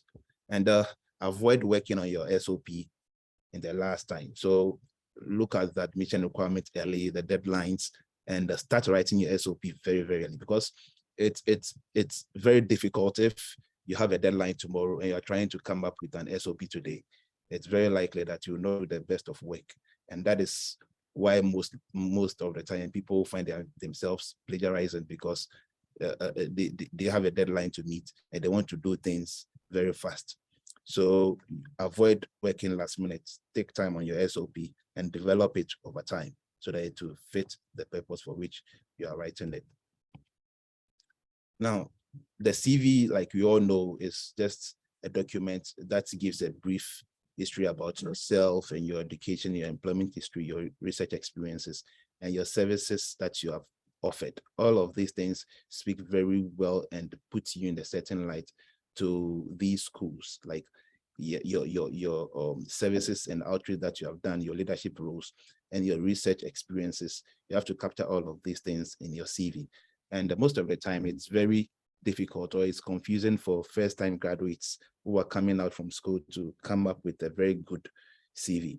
Now, if you've never worked and you are just coming out from school, you must always look out for relevant courses that is in line with the program that you are going to read, so that you align it with that. And you need to also speak well about your achievement in school academically. If you had a first class, make sure you mention that first class and your GPA grade over there. Any activities, like whether you are in an XRC committee, you stood for an SRC position, or any leadership positions that you have ever held, put it there, and just don't put it there like that, but present it very nicely, because you are marketing yourself. The way you will sell yourself is how they will buy you. So do not lie, but make sure that you put on the best information and you put your best fit forward. Now, scholarships opportunities. So in the United States, most of the scholarships that you have here is assistantship based. And when I say assistantship based, assistantship is just an exchange of ideas. So you are coming to study, they need your services to do their research or to help a professor or any faculty member in the work that they do. So they offer you tuition waivers and some stipends, so that in the course of your study, as you take your course, you teach as well, or you manage a class, or you grade their works and stuff like that. So many universities offer scholarships and assistantships to international students. And scholarships can be merit-based. When I say merit-based, it means that based purely on your academic, or probably maybe you being in need or something. There are a lot of scholarships available, and they have different criteria. So it covers your tuition, your fees, and living expenses. And assistantships are usually awarded to graduate students. When it comes to the undergraduate parts, most of the time they don't get assistantship. Yeah, they might probably qualify for other on-campus work, but an assistantship. An assistantship is purely for graduate students, and that is for the master's level or the PhD level. And it involves working as a teaching assistant or research assistant in exchange for a stipend or a tuition waiver. And these stipends are very good, I must say, and I must be sincere with you. They are good. They help you go about your life, your rent, your accommodation, and everything that you need to do. I mean, it's good. Now, for graduate assistantship, usually you apply for these graduate assistantship positions or teaching assistantship positions when you are applying for the school. So most of the schools have it as part of their application process. But you have to be very, circumspect when you are applying for this school, because I've had some people contact me, and when they were applying, they were asked whether they should be considered for an assistantship, and they ticked no. So now they were given admission, and because they have answered no, they are required to pay, and these fees are expensive and they cannot make those payments. So if you're going through your application process, make sure to look out for some of these check boxes and check every box that applies to you, because it is not an easy thing to fund your education in the United States. They are very, very expensive. So anytime there is a question that says, whether you should be considered for assistantship. Do not think if you check that box, your chances of being admitted would decrease. Always make sure you check that box, because even if you don't check it and they give you the admission, what is the purpose of getting an admission and you cannot come to school because you cannot pay your fees? Then they have Fulbright scholarships that you can apply, and I think it's open now. The deadline will be the May 21st, so you can look at it. It also gives you the opportunity to study in different countries, and which the US is part on a specific field or a research area of your choice. We have the Rotary scholarships. I am currently on the graduate teaching assistantship in my school, and most of the schools also have a specific scholarship that they give. So when I was doing my master's program in Tennessee, one of the scholarships that they give to international students is an international merit scholarship, and it's about 11,000, which the school gives to you once you're an international student. So these are some of the schools scholarships that they give to students. So every specific school has some specific scholarships that they give to their students. So you need to research through their website, look at all those informations and know the right ones that you are submitting your applications to. Now, networking is key. So the second speaker made mention that he connected with the speakers when he was in the University of Ghana, and it has really helped him in wherever he is now. So when applying for graduate school, it's very important that you establish a relationship with the professors who are conducting research in your area of interest, because the goal is to come and work under a professor. The goal is to get assistantship.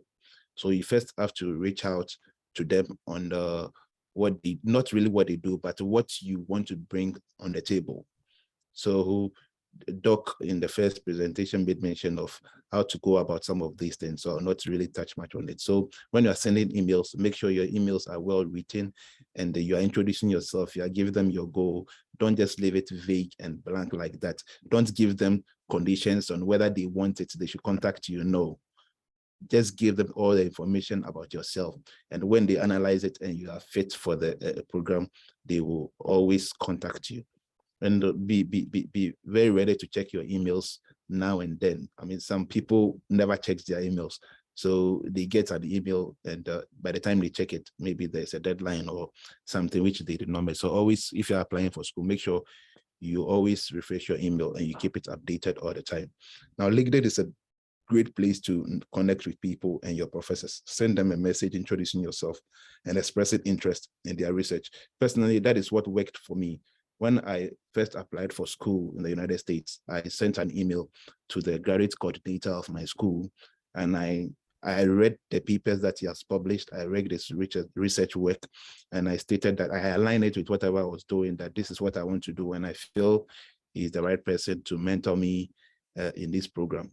So, that is what I did. And luckily for me, he reached out to me, and that is what has brought me where I am today. So expectations of a graduate assistant. So you, like I said earlier, you assist a professor with your research projects and teach undergraduate courses. So I teach on level 100 statistics course. I'm a statistical consulting assistant to my department. So these are the works that I do as a graduate teaching assistant. And the school also waived my my tuition fees for me. And I attend classes like a normal student because I'm a student. I take courses. In the US, you must take a minimum of 9 credit hour courses. You can only work for 20 hours during school sessions, but during vacations, you can always have a CPT. CPT is a curriculum practical training. It's more like an internship. That is, when you are on vacation, you can do an internship, and you can do it up to, I think, 40 hours a week or more, because that one, school is not in session, so you can work for more hours. But as far as school is in session, you can only work for 20 hours a week, and you need to meet deadlines and maintain high standards of work. And you may be required to work, like I've already mentioned it, for a maximum of 20 hours when school is in session. And the test requirements, I think personally, one of the things that people fail to do is to commit themselves to write these tests to come to the US and further their education. So they are willing to come to the school. They are willing to put in everything, but as soon as you mention the test that they're supposed to take, they kind of draw back. But I always advise that people should take this test because most of the schools in this country, require you to take those tests, especially when you want to come onto the STEM field, the science, technology, engineering fields. And GRE is one of the tests that we take. And for people who wants to go into the business field, they take GMAT. And people who want to do law, they take the LSAT. So GRE, I must say, is not an easy task and it's expensive. It's about $205 to take the GRE, but it is worth it because, if you take a sample of 10 schools or 20 schools, it's very possible that you find about 80% of those schools, asking you to take a GRE if you want to come onto the STEM field. For the humanity field, you may not be required to take the GRE, but if you're in the statistics and math, you are in the chemistry, biology, computer science, and the rest, it's very likely that you'll be asked to take a GRE. So if you're not willing to commit to write the GRE, it means you are limiting yourself. And when COVID came, they waived it, but some of the schools are not waiving it any longer. So just commit to it and study the materials, and you can, make a good grade for yourself. It's not really difficult, like people make it simple. It's just simple mathematics. You just need to know how to apply certain things at certain times and how to go about shorthands and how to do calculations quickly. That is all about the GRE. Now, the difference between the GRE and the GMAT, like I've mentioned earlier, it's, can you hear me clearly? Yes, we can hear you. Go ahead. Okay, so the difference between the GRE and the GMAT is that the GMAT is basically for business schools. People want to do MBA courses, like want to go into business schools, they take the GMAT. But for people who are on the other STEM fields, like the chemistry, biology, mathematics, and statistics, and the rest, we take the GRE. Some schools in the business settings will also take GRE, but it does not cross over. So if you are coming to do statistics, they may not accept a GMAT score, but the business school can accept a GRE. So that is just the difference. And like I said, it costs about $250 to write the GRE.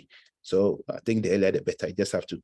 And I have some materials that anyone that is willing to learn a GRE, I can share with you and reach out if you're having any difficulties to, it's really difficult actually.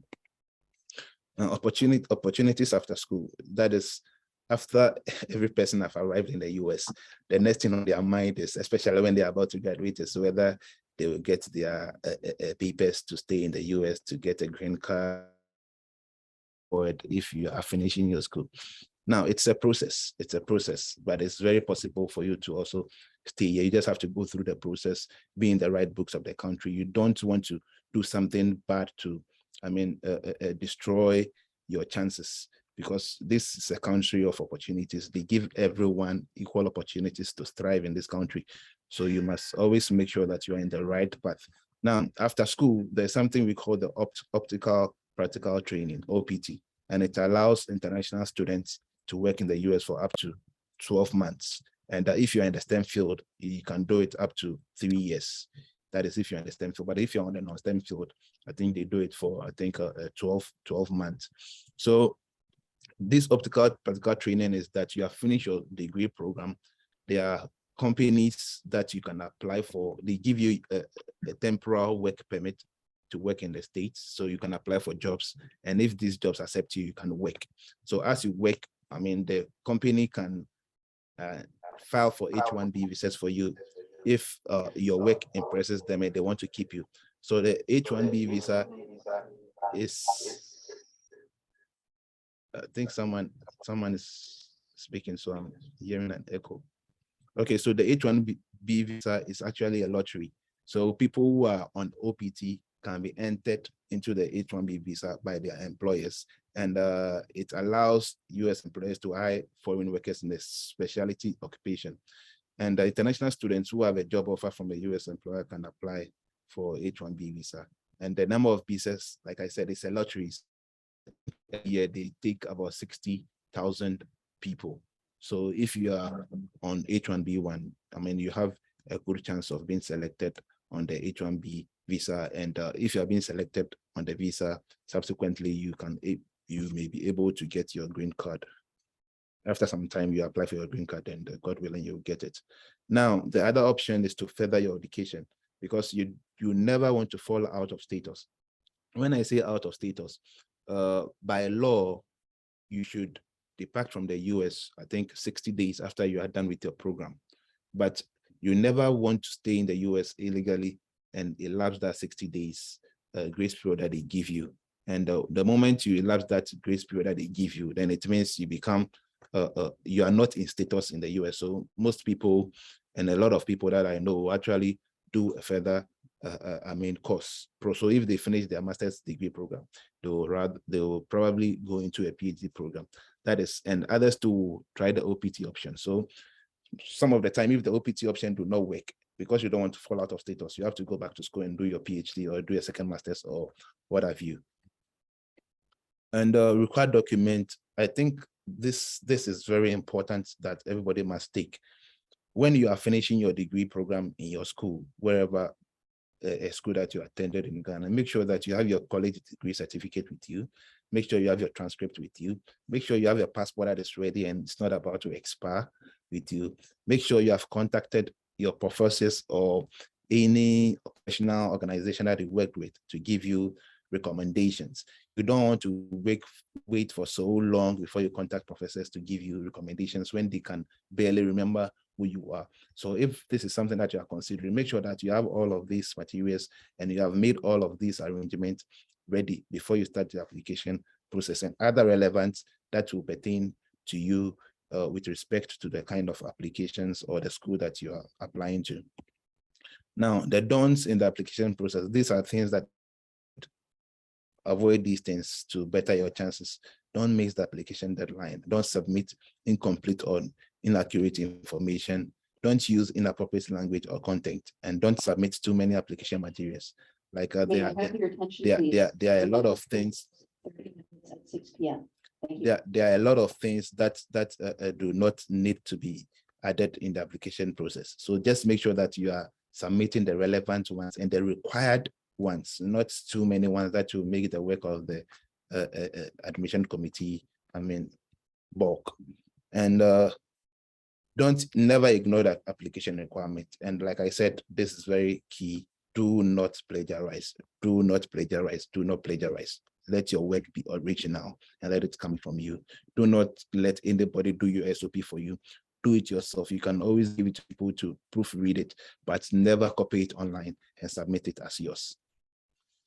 Now, in summary, studying in the US as an international student requires research, preparation, and hard work. It's never going to be easy.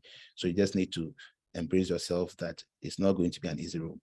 And the application process involves several steps. And the scholarships and assistantships are available to help fund your education. Almost 90% of the international students in this country are on assistantship of a sort or a scholarship. And as a graduate assistant, you are required to meet very high standards. And good luck for your application. And if you have any question, you can bring them out. I'm ready to answer them. And this is actually my YouTube page. And what I do is to give some of these informations to prospective applicants like yourself. So just look onto the page and subscribe, and let's share ideas, and let's help our fellow people who want to school outside of the country. Thank you. And thank you very much. If you have any question, you can ask me. Thank you very much, Ishmael, for that insightful presentation. And please, I'm entreating all of you that, as Ishmael rightly said, if you have any questions, kindly drop it in the chat session, and then your questions will be responded accordingly. And then also, we will put Ishmael's YouTube link in the chat session where you can click on it and follow, and then subscribe to his YouTube channel.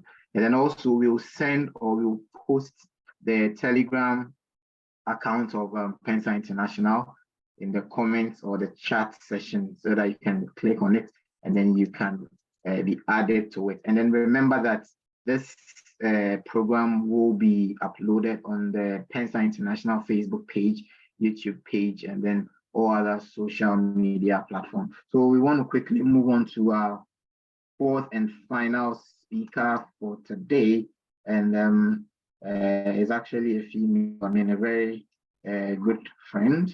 And I would like to invite Lois Gladys Sifa Ofosu to walk us through scholarships in Europe. Lois, if you're ready, kindly take over, please.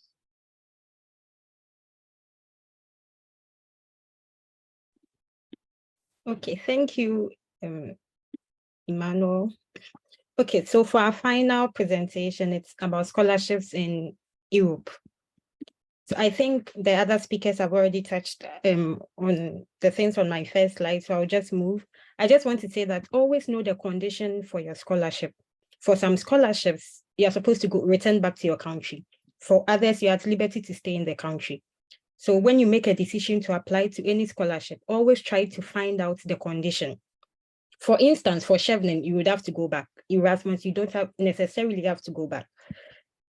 So please note that, and then let it influence your decision. I mean, if you want to go back to your country and then help the country, that's fine. If you want to stay and then have a better life, that's also fine. But always know the condition before you start your application. So like other countries or other continents, Europe has some affordable tuition universities, and some are even tuition free for Germany, for Czech Republic, and then for Finland. In the case of Finland, the free tuition is only for doctoral studies. It's not for masters, it's not for bachelors. So if you want masters, then you do Germany. And for the other countries, we have Lithuania, Malta, Portugal, Latvia, all of them, they have very affordable tuition programs that you can apply for. Yeah, so now to the scholarships. We have different types of scholarship. We have like European scholarship, the continental scholarships. We have like country-specific scholarships, and then we have university-specific scholarships. So when I say continent, I'm talking like in Africa. Let's say we have scholarships from AU, African Union. So when you come to Europe, we have the European Commission, we have the European Union. Do we have scholarships like that? So the first one is the Erasmus Mundus scholarship. This is a fully funded program, and that's what I'm on. And I think Dr. Bones was also a beneficiary of this scholarship. It's a fully funded program. Your tuition is paid. You get monthly stipend of 1,000 euros or 1,004 euros, depending on your program. You get health insurance, you get travel insurance, and then you get installation costs. That is to cater for your visa and then the flight ticket when you arrive. For some schools, they are so good to give you the money whilst you are in your country preparing to aid you. That's the travel and then installation cost, about 7,000 euros. That's in total. But for other schools, they won't. They would expect you to come before they give you that money. So please always know what your university or what the school requires before you do it. And then you study in at least 2 European countries. So for my program, I'm studying in Portugal, I'm doing Norway, and I'm doing Sweden. So for every semester, I move to a different country, I move to a different university. And that's the beauty of Erasmus. You wouldn't get this anywhere unless Europe. And they have about 170 programs. So whatever your courses, whatever your program of interest is, you will definitely find the program, from engineering to child education to social work to everything, you'll find it. The only thing is you have to be very strategic when searching for the programs, because in most cases, they don't write the name of the programs like business management, business admin, they don't do that. They give specific names to the programs. That is why they're searching for your school, spending time in it is very important. For instance, for the business courses, they have a program called Global Market something. It's business, but if you see it, you wouldn't know it's business. So what you do is you try to click on the link, and then you try to read a bit about the program, so you'll be able to know what it entails. Okay, an application usually starts in September. Even though they are all Erasmus students, each university has their own way of kind of coordinating the application process. So the first thing is identifying the program that you want. Go to the coordinating university's website and then know the details. Like I said earlier, invest in quality time in the search process is what will give you better results. So please don't be lazy. And then there is Erasmus Plus. For that one, you can even apply in your country. You spend a semester or a year abroad in an European country. I have the links there. You can always check. And then there is another one. It's called the European Research Grant. This is for those who are done with their, how do you call it? Their PhD. So if you didn't even study in Europe, there is a program for you. And it's a lot of money. They have it in millions. So you wouldn't want to miss this chance. Europe is your place. So there are country specific scholarships. We have DAD, that's for Germany. And we have KAD. KAD is more like a religious or a Christian kind of scholarship. So you would have to be either a Catholic or you would have to be affiliated to a religious organization, a Christian organization or a church to be able to get it. And I listed other scholarships. We have Sweden. Or like I said, for Sweden, after you are done, you're supposed to go back. So you have to know the program that you're applying for. And for now, tuition in Sweden and Norway used to be free, but it's no more free. Norway is charging as much as like 25,000 euros for a year. If you know you are not ready, don't try, because Norwegians they aren't very flexible when it comes to their immigration laws. So if you know you don't have that money, you can search for other European countries that pay less and then you'll be good. So we have other scholarships that I've listed here. Denmark, Italy, all of them. So now the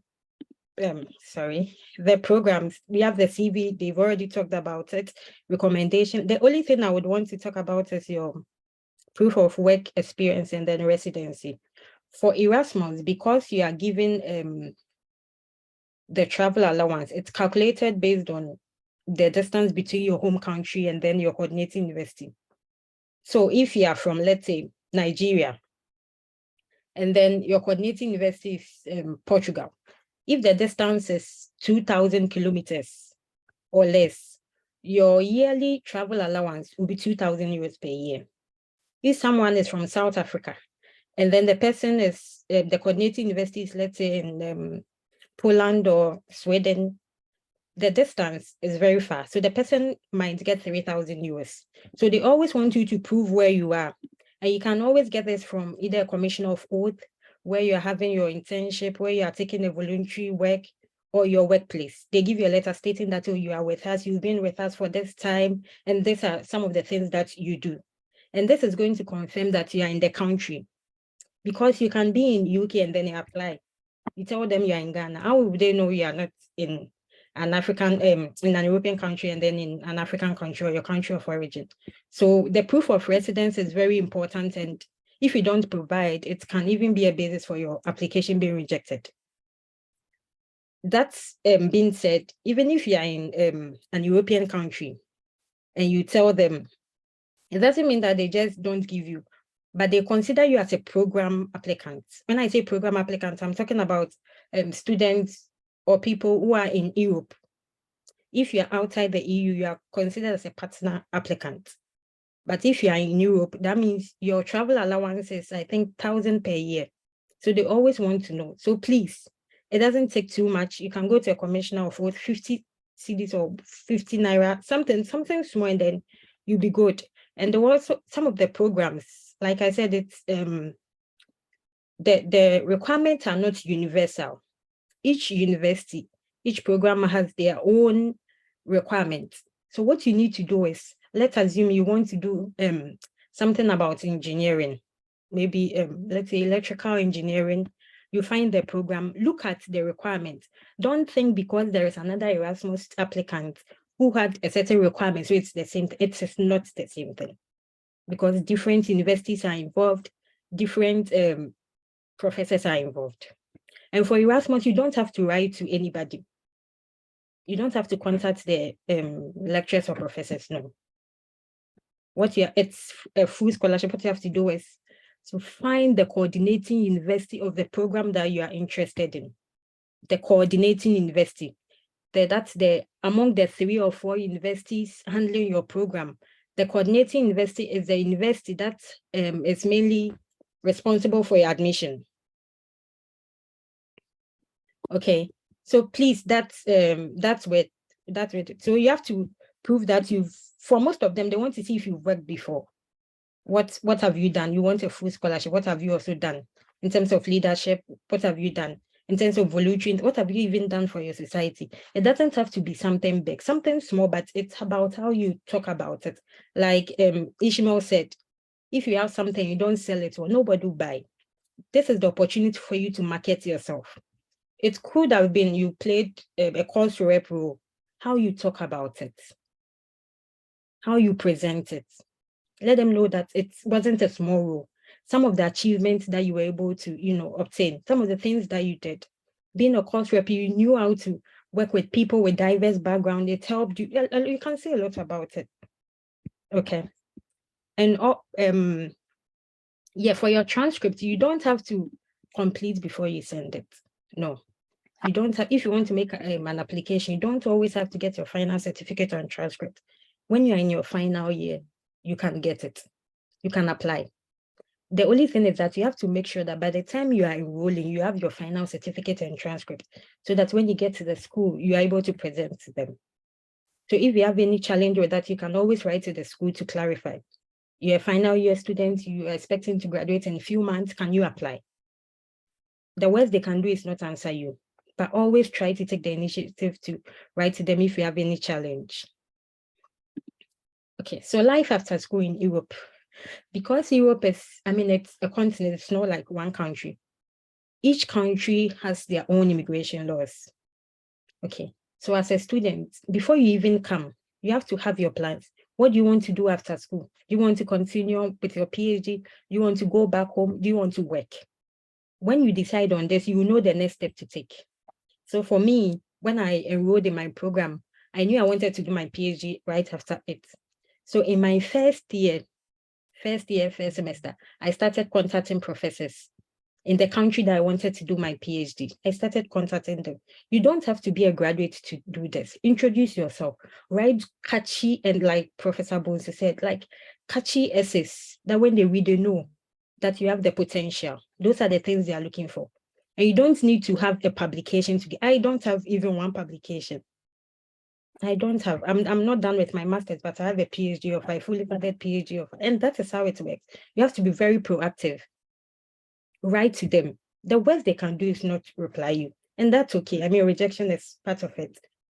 Write to them. So you tell them that if you want the PhD, if you want a job, this is the time for you to be doing a lot of voluntary activities. Don't always, and then intention, don't always expect to get money for the things that you do. It's not always about the money. Sometimes it's about the experience. So please do invest in your voluntary and then internship opportunities. So yeah, so with the PhD, when contacting them, you always have to see if you have interest, if you have mutual interest in your work, and then you know what to do. It is also okay if you want to go back to your country of origin. It doesn't mean it's your decision. Maybe you have other plans that you want to do. So always define what you want to do. Do you want to stay? Do you want to go back? Do you want to do your PhD? The very first day you start your program, even before you start, have your plans and work towards it.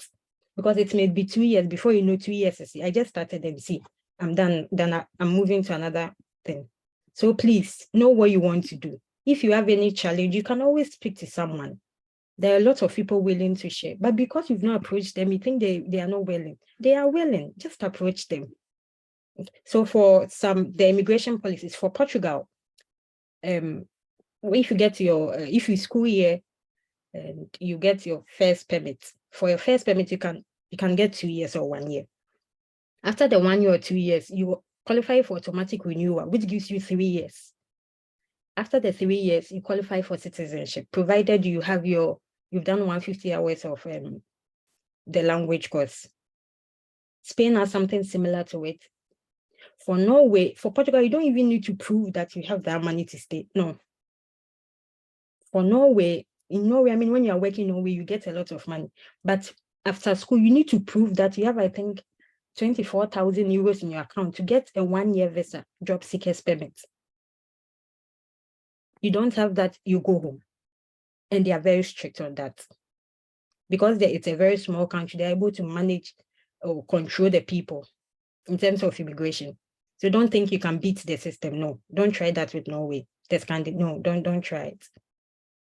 For Lithuania, they also give them 2 years for this. So there are different immigration policies. So always try to know about it. It's not always what you've heard. Oh, like when you go to this country, you stay. When they say you stay, like what is the length of the visa? You should always be concerned about that. If you don't want to go back to your country. Okay, so Norway is kind of like Sweden, just as Sweden is a little bit low. And if your money is less for Norway, they can give you 6 months visa. When you're done, then you go back to your country. So why Europe? Europe has low tuition fees, very friendly people, even though you have to learn the language, but it's been an exciting experience. They have great jobs. I mean, if you get a job in one of the Scandinavian countries, you are there. You don't have a problem. Good working conditions. And also the cost of living is very cheap in some of the countries, the southern ones. And then when you go to the west, it's a bit high. And when you compare the academic, the quality of education, when you use the World Education Service for evaluation of your transcripts in some European countries, you see that the standard is very high as compared to in the US and Canada. But you wouldn't know because there are different countries in Europe. I did my evaluation for Portugal, and it was even higher than that of Sweden. So it differs. So what you have to do is read extensively about this is the particular country that you want to study in, and know the quality of education they offer when you're comparing it with other international institutions. And then you can do your part-time job. We do 20 hours per week. You can do a lot of things, either the internship or part-time jobs and get money. But always try not to beat the system. Don't think you are faster than them. You are not. They will get you. Recently, 2 people were deported because they did more than 20 hours. What happens? They're not done with their screen. They've been told to go back. What did they do? They worked more than 20 hours. They thought they wouldn't know, but they got them. Okay, so please try to go according to the rules. Don't try to beat the system because the system will beat you when you try doing that. And the one last thing I want to leave you with is try as much as possible to not get an illegal status. Try to always have your permits. Try to always have your permits. It will help you in terms of job opportunities, accessing other social services. It is for your own good. It makes life easier. And it's much easier to move your family in Europe. I mean, provided you have the funds, you can show that you have the funds. It's much easier to move your family here, your immediate family. This is Europe. And we hope to welcome you soon. Thank you. Thank you.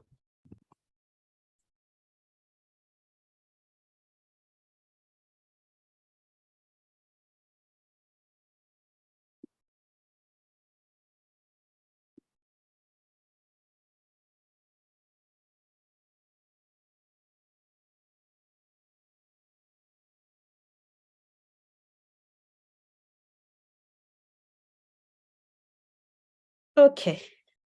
So I'll take it from here. Sorry. So we want to thank you so much for being with us. So now we've learned a lot from the first speaker, the second, the third, and then the final speaker. It is our prayer that a year by now we'll have a lot of you with testimonies. We'll be welcoming a lot of you at the airports, the various airports, and it's our prayer that it will go well for you. Please, if you have any challenge, we will put in LinkedIn and then emails in the chat box. So if you have any challenge, you can always write to us. I just want to clarify that we don't write personal statements. We don't write personal statements. We don't write essays for applicants. What we do is we can help you. After you have drafted something, we can work with you with that. If you come with an empty hands, we wouldn't be able to help you. Even the Bible says that God blesses the hands of our work. So if you don't have anything, what is God going to bless? Okay, so please come with something. And imagine if about 20 people are asking the speaker to write their personal statements for them. It will be too much. Okay, it will be too much. We want to help each other. So please try to get something, get a working document, and then together we can work on that. Okay, before we continue, please, is there any question? Let's see if there is any question in the chat.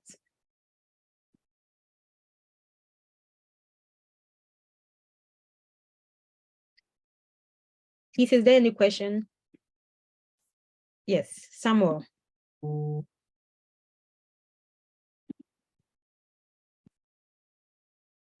Yeah, Samuel, please, you can speak.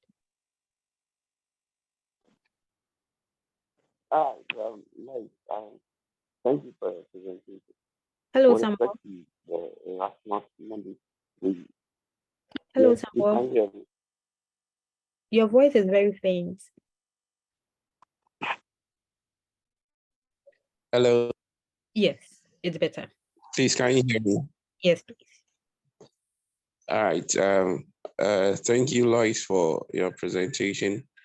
I think with the one that did for China, he made mention of age limits and then as requirements. I don't know whether Erasmus Mundus it had any age limits with respect to the bachelor's, master's, and then the doctorate. I just wanted to know that. Okay, so for Erasmus, it's not for bachelor's. It's purely for master's. There is another one for PhD. It's called the Marie Curie Fellowship. So Erasmus is just for master's. We have the Marie for PhD, but there isn't any bachelor's. If the bachelor's can be for Erasmus plus the Erasmus, that's when you spend a semester or a year in like study abroad kind of arrangement. And yes, there is an age restriction. Please, were you saying something? Yes, I just wanted to buttress on that. Okay. Whether there is an age restriction. Yes, there is. I think it differs from the program. So I think the first thing is to identify the program that you want to apply for, and then we can take it from there. Okay. All right. Most grateful. Thank you. But I would also like to put across that when it comes to the US, I've not seen any age limits. Okay. So Ishmael? Yeah. I said I just wanted to put across that when it comes to the US, they don't have age limits. Okay. Whether it's undergraduate or PhD or master's. You just have to get your visa approved. Then you are good. Thank you.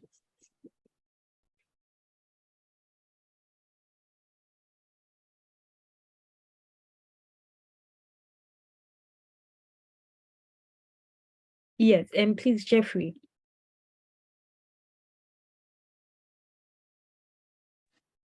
All right, Lois, good evening. I really want to thank you guys for the nice presentation for this gathering.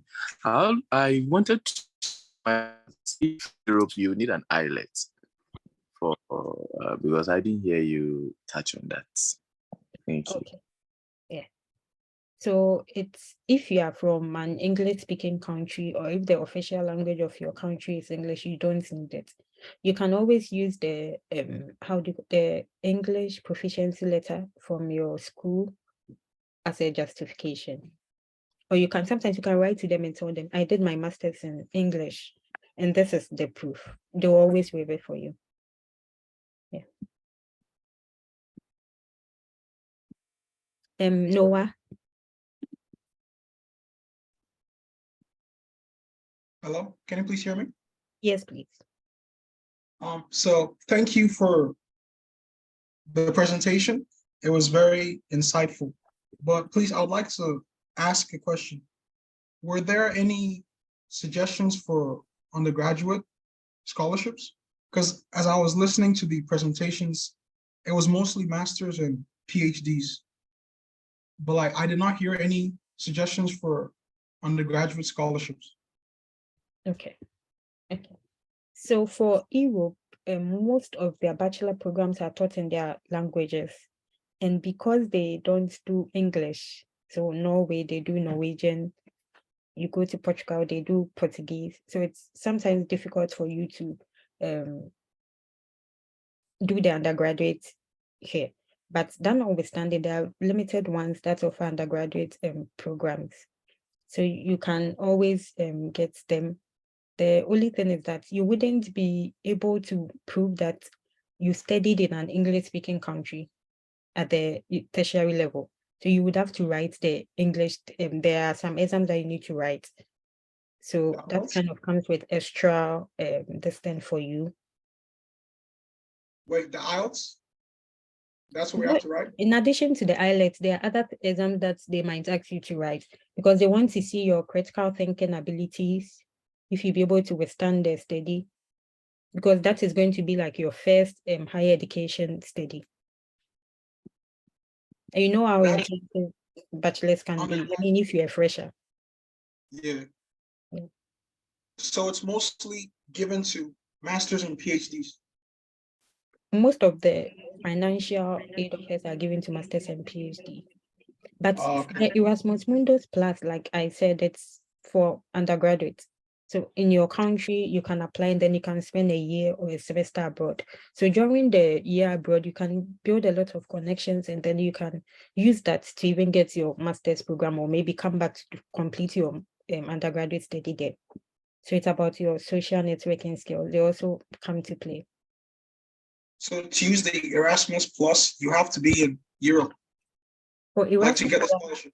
No, for Erasmus Plus, you'll be in your country and then you apply to spend a semester abroad. If you are in Europe, that is mostly for the master's program. If you are already studying in an European country, you can also apply for Erasmus Plus to move to another European country for a semester. But that is Erasmus Plus, and then there is Erasmus Mundus where it's kind of like everything is fully funded. But the Erasmus Plus is like a semester or just a year. So it's partially funded, Erasmus Plus. Yes, please. Just a part of you. And it's limited. It's not like, thank you very much. Okay, thank you, Noah. Louise.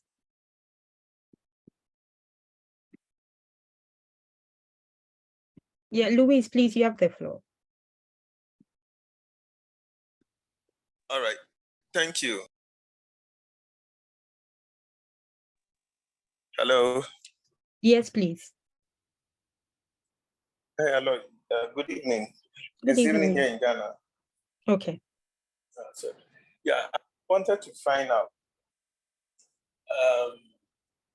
In my situation, I already have a master's degree in animal science.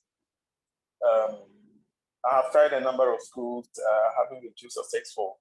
A few ones that have sent a reply didn't have funding for a doctorate degree. I've been in discussion with a few people. Some are advising that having a master's already, if you are applying for another master's, it creates the impression that you don't have intention coming back. What is your take on that? And then I also want to find out places like the UK and those stuff where I've already do I still need proficiency exam in English? Okay. So the first question is in relation to Europe about you doing the you already having a master's degree. Are you asking in relation to furthering in Europe or in other parts so that the other speakers can take it up? I have tried some countries in Europe. I have tried some in the US. I've tried Canada. I've tried Australia. Okay. So Dr. Amate, please, can you help with the US? Dr. Abati. Incoming. Okay, so with the US, I don't think it's an issue. Yeah, it is never an issue to have a second master's or whatsoever. I mean, the problem, let not people, I mean, kind of get your mind off what you really want to do. I mean, they don't have the power to tell what an impression you are creating. It's the visa officer who can, I mean, have an impression of yourself, whether they think you are going to do, you are a possible immigrant or not. So that's burden of proof lies on the visa officer. But then you can have multiple masters. It doesn't really say that you're a potential immigrant or anything. I mean, people come and do their second undergraduate year, people do their second master's and their third master's. So it doesn't really matter. It could be a master's in a different field, totally different from what you did in Ghana. Yeah, thank you. Benson. To answer this one. For some time now, I know some of the schools, they were not very strict on GRE. That is a graduate examination. Does it apply to, I know for Ohio, for instance, they still request for it for people with animal science background. Like if I intend coming to do a PhD in an animal science related program. So in that case. So like I said in my presentation, when it's a STEM program, I strongly advise that you take the GRE. When it's on, I believe animal science probably will be on the STEM field, right? It's a life science program. Yeah, so I strongly believe that you take the GRE, but then do not take my word for it. Check on the schools that you are applying for, check their requirements. If the school states that it's a requirement to write the GRE, just make sure you meet that requirement. Or you can always write to the professors in charge or the graduate coordinators to see if they can waive the GRE requirement for you or not. But I mean, once you are a student, take the work onto your own hands, do a lot of research on the school.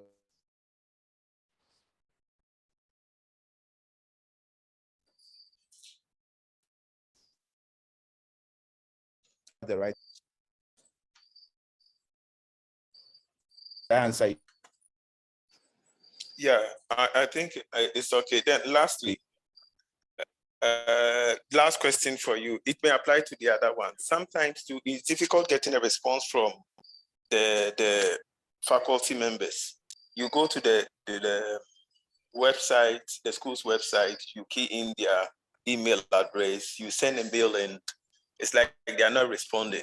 How frequent do you send reminders or check up on them, or if the person is not responding, you ignore? I have an advice, it's not prudent, you send to about 3 or 4 people in the same department or school, because they have connections here, they will get to know it to be like you are just playing chances. What is your advice? Yes, I think you should just, Lois, are you taking that? Please go ahead. Yeah, so I think like exactly as you put it, if you are emailing, I mean, several professors on the same thing, it doesn't look well. So just stick, like Lois said, worst that they can do is not to apply you. So expect that possibility as well. They can apply you or completely ignore you, but try. If they apply, if they reply you, fine. If they do not reply you, cool. I mean, there are a lot of other schools over there that you can always try your hand on, but do not let it seem like you are just fishing around.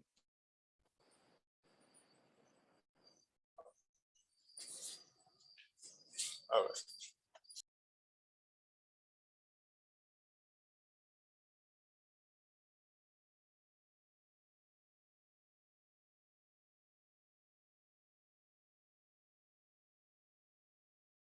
Sorry, our last question, then we'll call it a day. Entry, please. Right.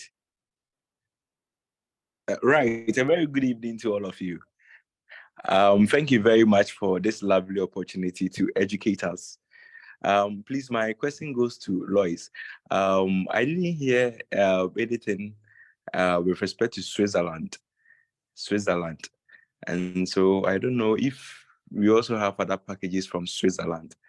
And the second one, how much should one get in the packet as in an amount in doing the processes? I just want to have a fair idea of an amount. If the person wishes to apply, the amount of money a person should have on him.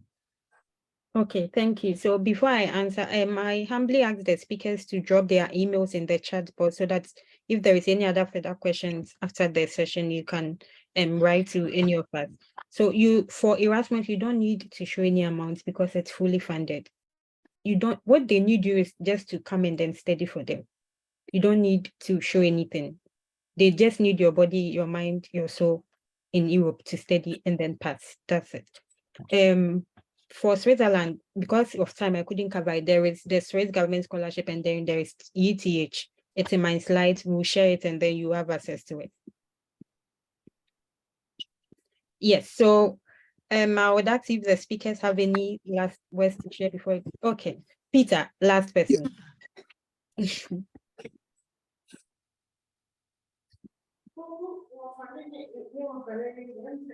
Hello, Lois. Thank you for your presentation. I must say it's been wonderful and very insightful as well. Okay, so I have applied to DAD, the German scholarship, and precisely I applied to Hetty School.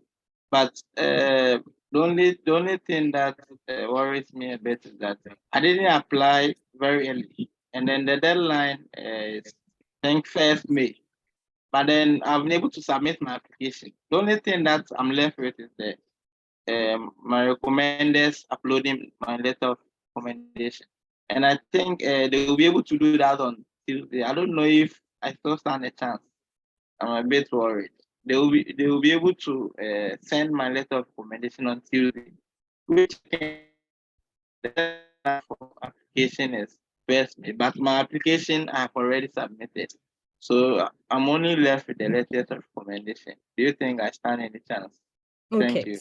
So your application is not complete until they receive all documents. Some schools may be a bit lenient to consider you, but others won't, and don't expect them to, because it's not complete. Until you submit all relevant documents, your application is an incomplete one and may be removed even before they start the shortlisting. That's why you need to start the process early and then be on your recommenders. Please do it before the deadline. It's always advised to do it before the deadline. That notwithstanding, I mean, let's keep hope alive and let's be praying that they consider you or you are shortlisted. So thank you so much. Right. Thank you so much for joining. Now we'll call on Papa, the president, the leader of the PENSA International, to say a word of prayer and then close us. All right. Thank you. Guys, please don't leave yet. Am I audible? Can I be heard? Yes, please. Yeah, so but we've not had the emails and the slides, please. Yeah, please, everything has been shared. Kindly scroll through. Everything has been shared now. Really? Yes, please.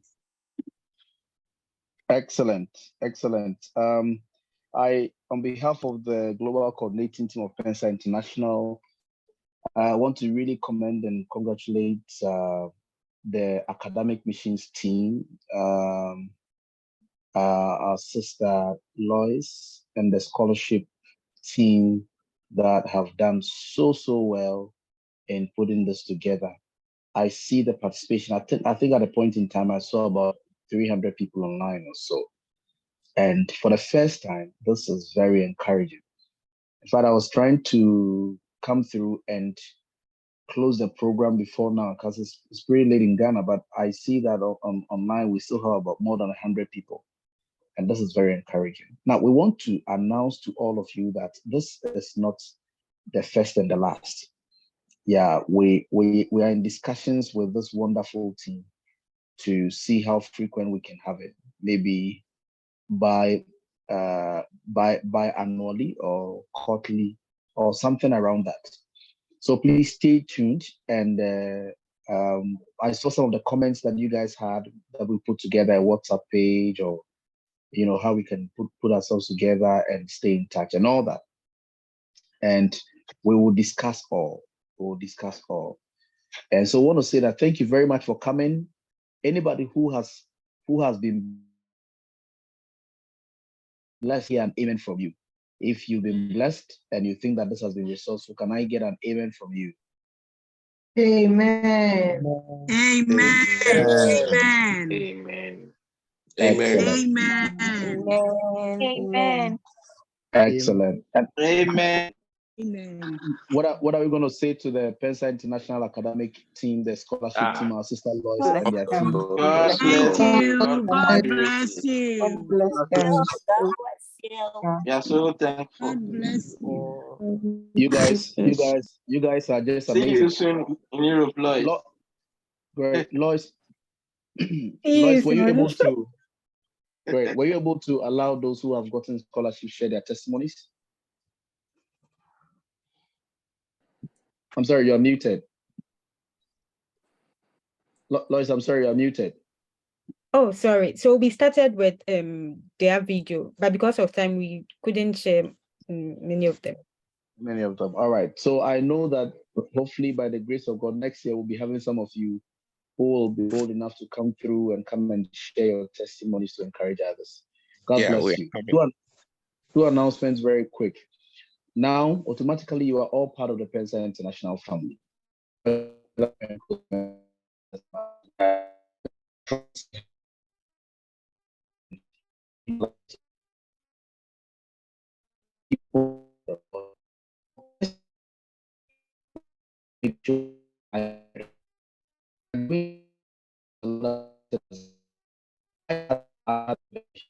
To do my master's and my PhD, all fully funded, in China, and I stayed there for 7 years. And so I know how sweet and how wonderful it feels when the Lord opens these doors for you. And we pray that that grace comes upon all with you, but we know that after hundreds of thousands of people are applying, when you are picked, you know that something a bit has worked. I mean, if we don't want to make it too spiritual, we want to make it very practical. That's why they didn't talk about the hand of grace that has worked for some of them. Lloyds and Co, who shared with you, are not the sharpest tools, ever found. It's grace. A lot of things, they are good. They apply the principles they're teaching and all that. But I can assure you that when all of you who have applied are good, that is where you realize that grace is needed. And grace is found when a person gives their life to Christ. So before you rush out of this page and leave, if you are here and you've not given your life to Christ, you just came to see how you can get a scholarship and how you can travel abroad and all that. Somebody told me, hey, Ghana is hot. I have to jump out of this country. So let me go and join and listen to what they are sharing. Whatever is the reason you came, if you are here by this time, you are the person who should hear this. And what we are saying is that, look, you may not know Jesus Christ as your Lord and personal Savior. You may not know all that we are talking about. All these beautiful opportunities we are sharing with you are much, much accessible when there is divine hands helping you. Now, if you are here and you want to accept Jesus Christ as your Lord and personal Savior, please lift up one hand, or you can just lift up your hand in the chat box and we'll quickly follow up with you on you and pray with you and mentor you even through spiritual things as well. So if you know you want to accept Jesus Christ as your Lord and personal Savior, please can you just raise your hand in the chat box? We'll just quickly, touch base with you. Lois, please kindly check it out for me. There is somebody like that. Let's get your contact. We'll follow up with you and we'll give you personal attention. You see the way Lois is talking to 300 people. If you're accepting Jesus, we'll talk to you alone. All these wonderful speakers will be talking to you alone. And it's going to be a blessing. But most importantly, Jesus is going to show himself strong for you and it's going to be a blessing for you. Now, if there's nobody like that, God bless you all so very much. We love you and we thank you for this wonderful opportunity that you've opened for us, oh God, to increase our skills and to learn. We are grateful. We pray in the name of Jesus that you shall grant us grace so that as we go to practice this thing that we've learned, the next time we meet again, we'll have a lot of people who are sharing their testimonies because the Lord has opened doors for them. And when they enter into these nations, they shall be agents of transformation for you. Thank you. In Jesus' mighty name have we prayed. Can I hear the whole church shout a big amen? Amen. Amen. Amen. Amen. Now, Amen. All right. Now may the Lord bless and keep you. May his face shine upon you. May the Lord be good to you. And may the Lord see you through your scholarship application. Amen. Amen. Now stay tuned. Stay tuned.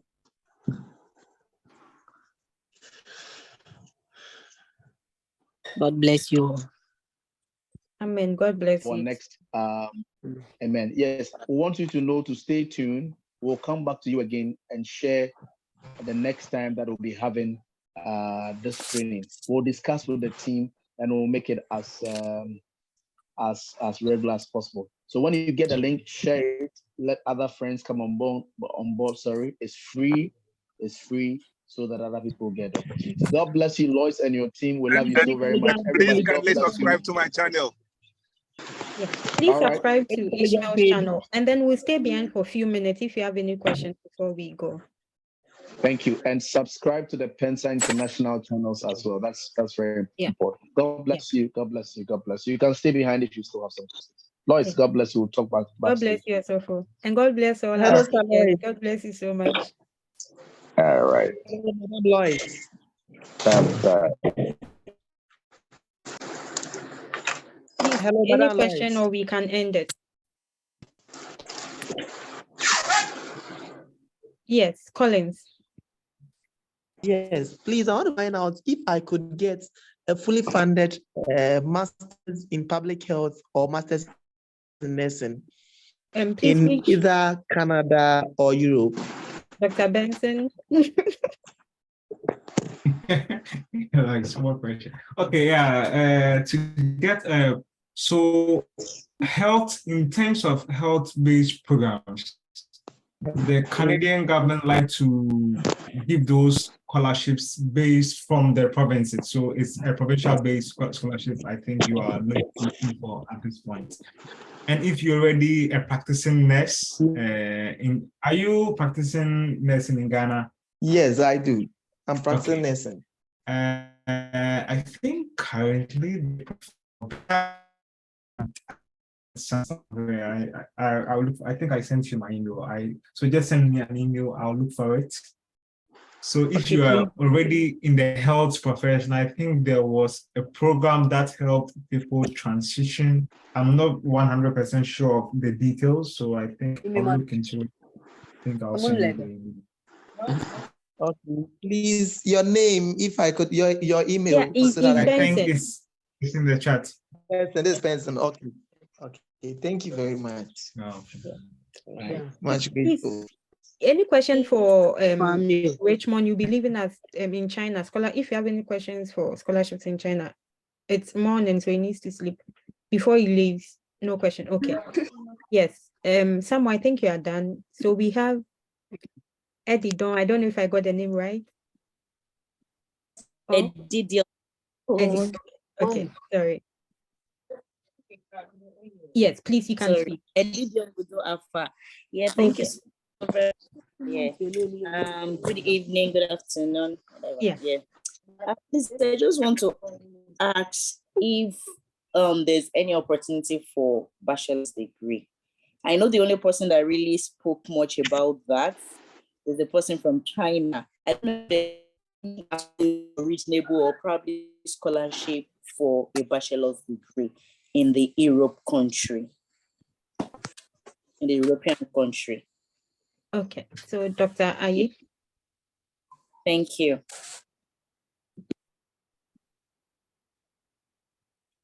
Yeah, hello. I think she was asking about scholarship opportunities in Europe. Oh, in Europe. Yes, please. Okay. Yeah. Okay. The bachelor's.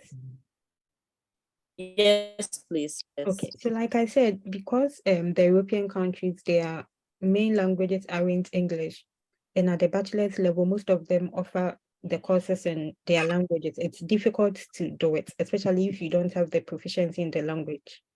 Okay, but that notwithstanding, there are very few ones that offer such cases. But mostly the funding is limited. That's the truth about bachelors in Europe. The funding is limited.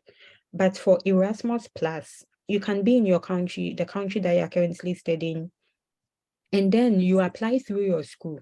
They have arrangements with various departments. So if your department qualifies, you can go on a year or semester abroad to study in an European country. Okay. So how about anyone that has any reasonable tuition, affordable tuition? Affordable tuition. Okay. All right. Okay. So let me come in. Thank you I very think much. so. I'll speak for Canada. I think the tuition fees it mostly depends on the Canadian university, but the tuition fees are mostly lower at times. Like some schools are very low. Some you have to pay like 7,000 a year. Yeah. So yeah. And as I said, you could work and pay if you don't have the school. Though for undergraduates, you have to take a lot of courses, so you should just take that into account. But they are not, as Laurie said, there are scholarships that are available, but they are for international students, for bachelors, they are very, very competitive. You should be able to maintain a certain grade point or certain GPA to always benefit.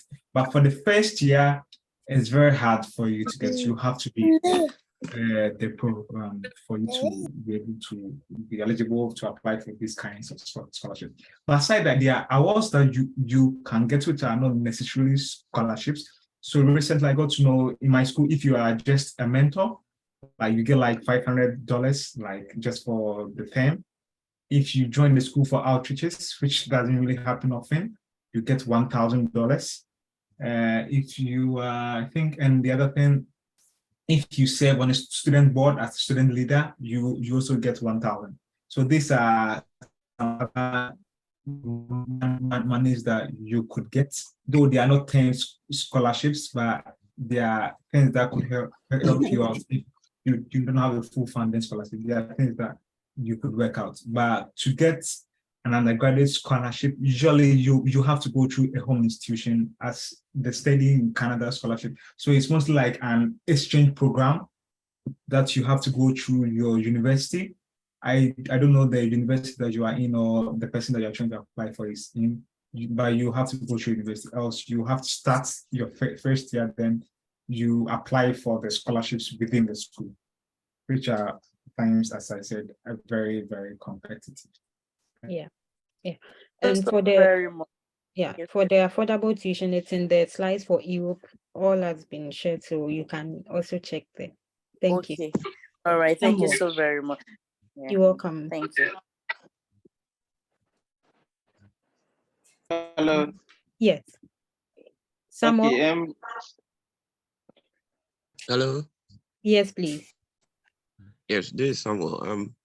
Please, I wanted to ask a question about the GPA.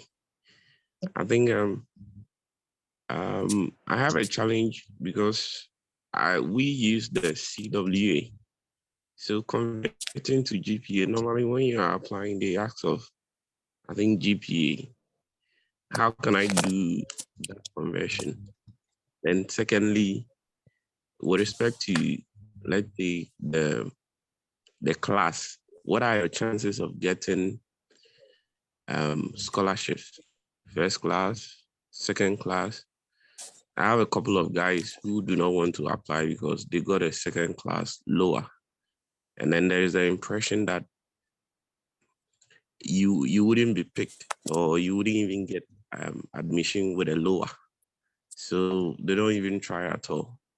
So I want to know how do we encourage somebody with a lower to apply? Is it possible to get admission and even get scholarship? And then the correlation between the CWA and then the GPA. Okay. Thank you. Thank you, Samuel. And please, which of the speakers would want to take it? I can touch on that. Okay. So the application process is like a complete package. It's not something that is solely based on GPA. I mean, you can get a very good GPA, the weak SOP, and they wouldn't take you. You can get a very good GPA and your CV is so weak, they wouldn't consider you. And you can get an average GPA or, like you are saying, the second lower GPA, but you have a very good SOP, like you have a very compelling one, and CV, you have vast experience, and they can accept you. So let's not anybody discourage you. I mean, lawyers said, apply. The worst that they can do is to what? Is to reject you. I mean, it is worse off if you don't try at all, and you are just seated back. I know people who are second lower and they are here in the US studying. I know people who have first class and they are in Ghana. They have not gotten the opportunity to come. So it's all, I didn't get first class when I was in school. I was not the best student, like someone was saying. I mean, within my cohort, I'm not the best. but I'm here. So it all boils down to your determination and what you really want to achieve. A lot of people find themselves not in university. A lot of people find themselves after university. Some people find themselves after SH. So don't let anybody discourage you, irrespective of your GPA that you got. Put in a compelling SOP and a good CV and submit. I don't believe they only judge, they only select the applicants on GPA alone. I don't believe that is how they work. It's a complete thing. So, and recommendation also plays a very vital role. Recommendation plays a very vital role. So if you're getting a good recommendation, a good SOP, I think you are good to go. Okay, Thank right. you so much. I think I can add something to this one. Yeah, as Ishmael said, you don't really have to like be the best in your class, first class, or whatever. This is just quick advice to most of us. Mostly when we get internship opportunities, we go like, oh, I want to go back with this company. I want to do this, especially national service. Knowing very well that you want to pursue higher education after school. I won't advise you to go and work at Cocoa Board. I won't advise you to. I know when you're a TA, a research assistant, the lecturers won't give you anything. But at least you get the research experience. When you do research for them, don't let them pay you off. Let them include you in the article that they are going to publish. These are the things that they are looking for. Just to tell you, after my master's, I've not really published anything, but I have like four publications, and they all came from undergrad. Because I spent most of my time in school doing those research work. So my current supervisor, he was like, oh, you have some research works, and I was like, oh, in this journal, in this, because like, yes. And this were stuff I got during my undergrad. So if you are here and you're about to do your national service and you clearly want to go outside and do and have a master's or a PhD, I won't advise you to go into a company that you know it's not research based. They won't hire you after. Just stay in school. Join a professor or a lecturer in his research that he's doing. Let him add your name to the publications, his grant. Let him just add your name. Just do something in the lab for him or her. And I think this is way, way better than going to a company. And as I know, some people had first class, and it took them a very long time for that. And I myself, I didn't get a first class.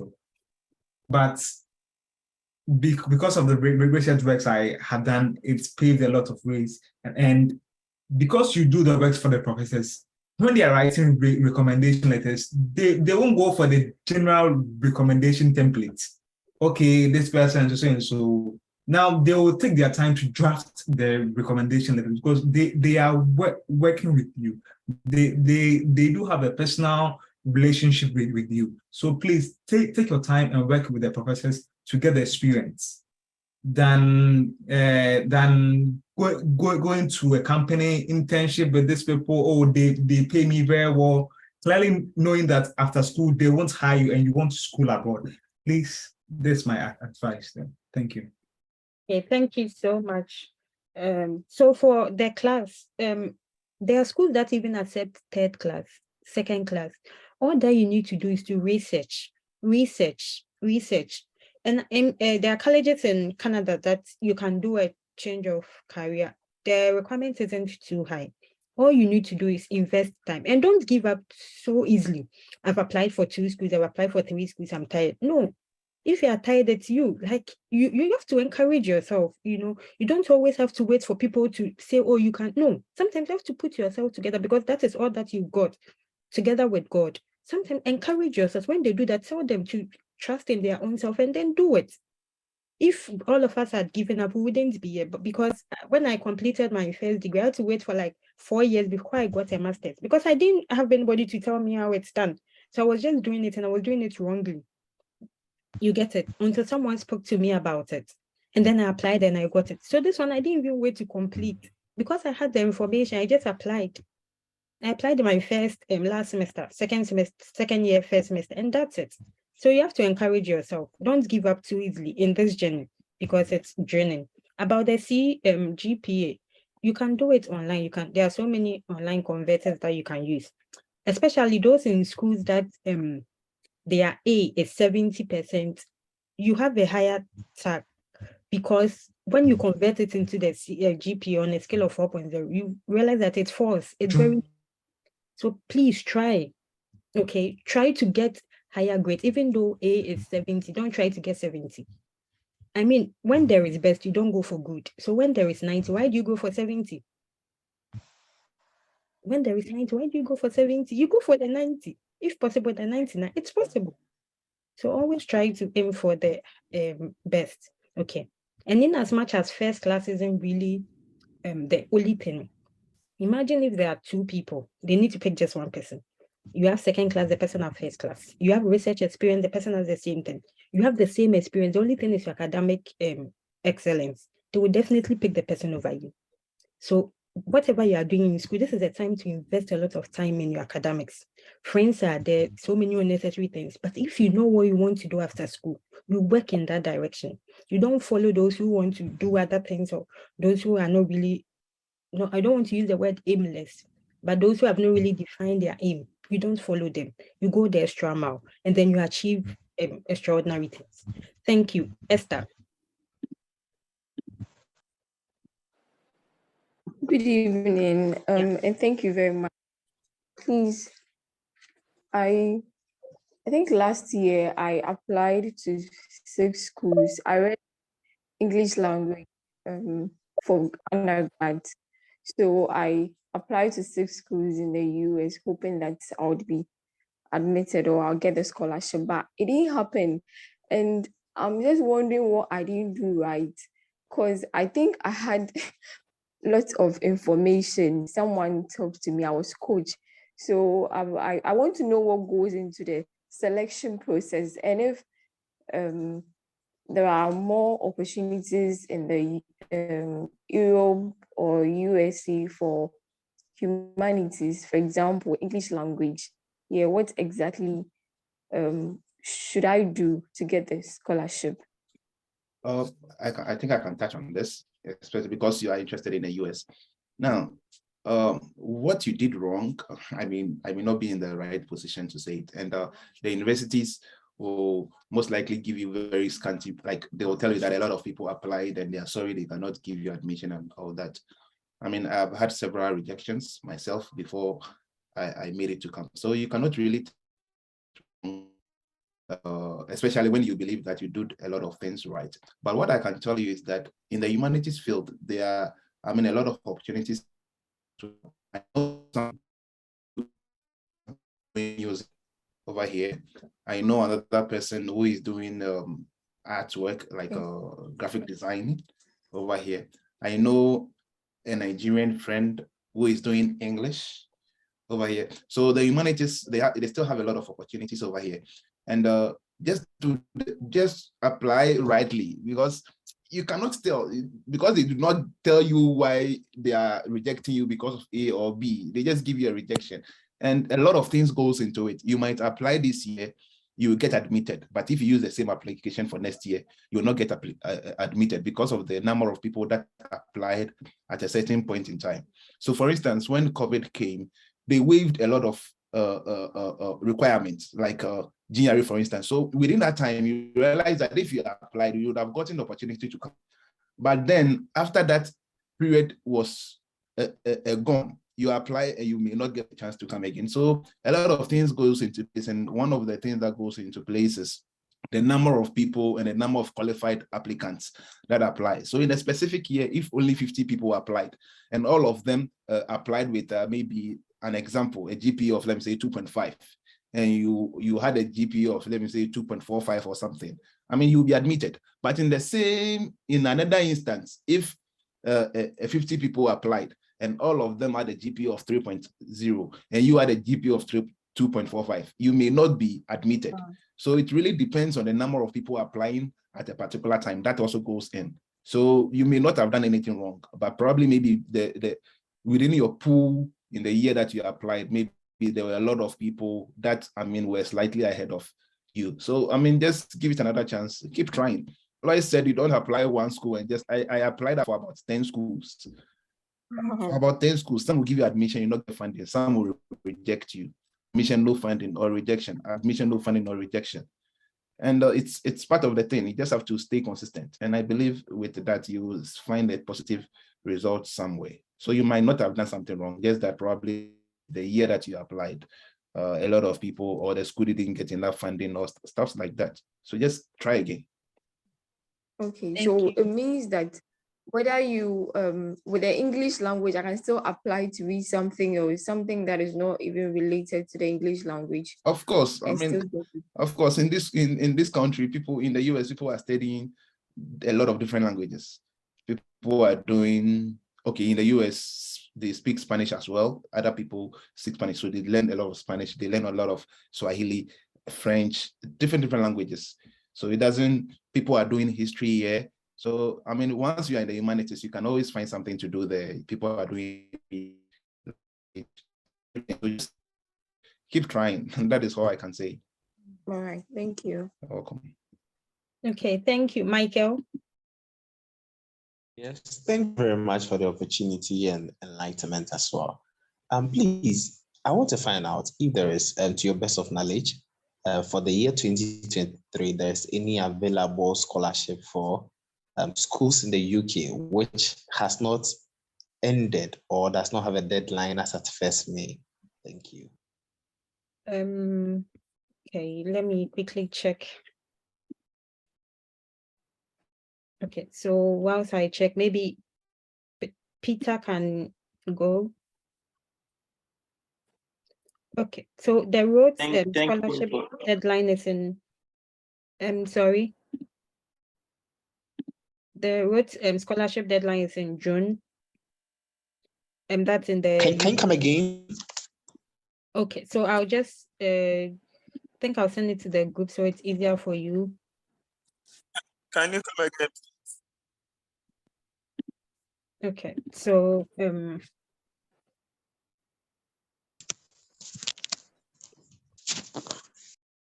you come again, please? I'm typing it in the chat for you. All right, thank you very much. Yeah. So Peter, please, you can go. Thank you for the opportunity. I just wanted to find out, I did a course in undergrad in Ghana, UCC, to be specific. But then now I want to do data science, and I think I meet most of the requirements, but I just wanted to find out if you have an idea of how competitive it is to get admitted to study data science in Europe. And also if there are specialized schools that give full funding for this program. Thank you. Okay, and Peter, can you take the first question again? So I was saying that I did a course in UCC, but now I will be happy if I proceed to do data science in Europe. And I wanted to find out if you have an idea of how competitive it is to be admitted to study data science, and also if there is any specialized schools in Europe, to the best of your knowledge, which give full funding for data science. Okay. I hope you got it now. Yes, please. So I mean, STEM and then IT courses, health courses, it's easier for you to get scholarship. Even when you check the Erasmus catalog, there are lots of them. So I would advise that you check the Erasmus. I'm sure they have a program on data science, and once it's fully funded, if you get in, you are good. Maybe they would want to see, you might have to some way, somehow relate their cons to the data science. I mean, they give deadlines for writing the personal statement, motivation letter, or any other term they might give it. But you might have to kind of find a link in between the objective of the program that they are doing, they are offering. Every program has an objective, okay? You might have to find a link between the objective, the program you want to do, and then maybe your career aspirations. That shows that what you want to do is related to them and it will bring benefits not just to them, but to you as well. That's fine. Thank you. Okay. Okay, you're welcome. Yes, Ella.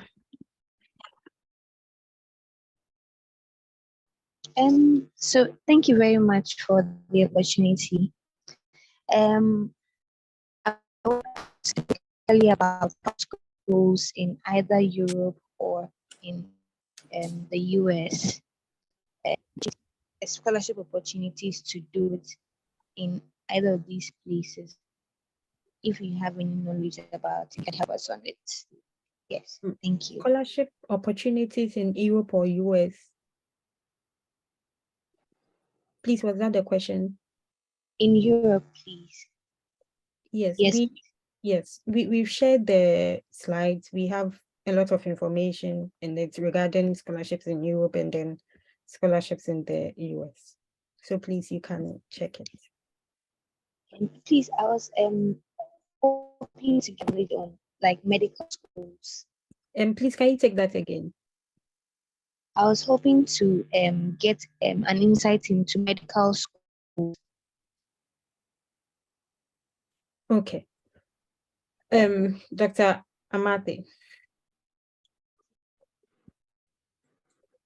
Yes, so there are opportunities for everyone, irrespective of the field in which you are, whether medicine or public health, everything, there are opportunities. You just have to search them. Personally, I've not seen anyone doing medicine, but I know people who came here through public health. And if you want to study medicine, I believe in the US, medicine is a hot cake. So you really need to be someone who knows what you want and what you can do. You need to know yourself. But then it is always a possibility. There's opportunities for everyone. So you just have to look up to the school. And but I believe when it comes to medicine, then probably it will more be like the undergraduate level, like we have in Ghana, and it will be maybe 6 or 7 years.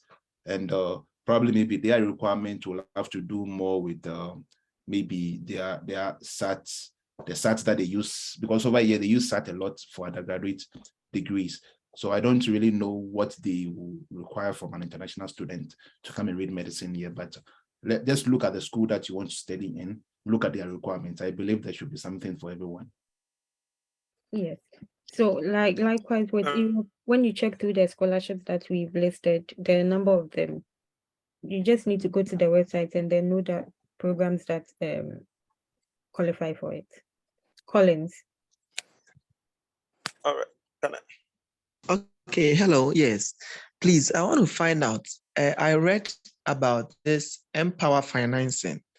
So should someone don't get a scholarship and would want to go in for that loan that has, it seems, 13% interest rates for fund as a form of funding for schooling in either in Canada or US. Please, what is your take on that, and what would you advise for that?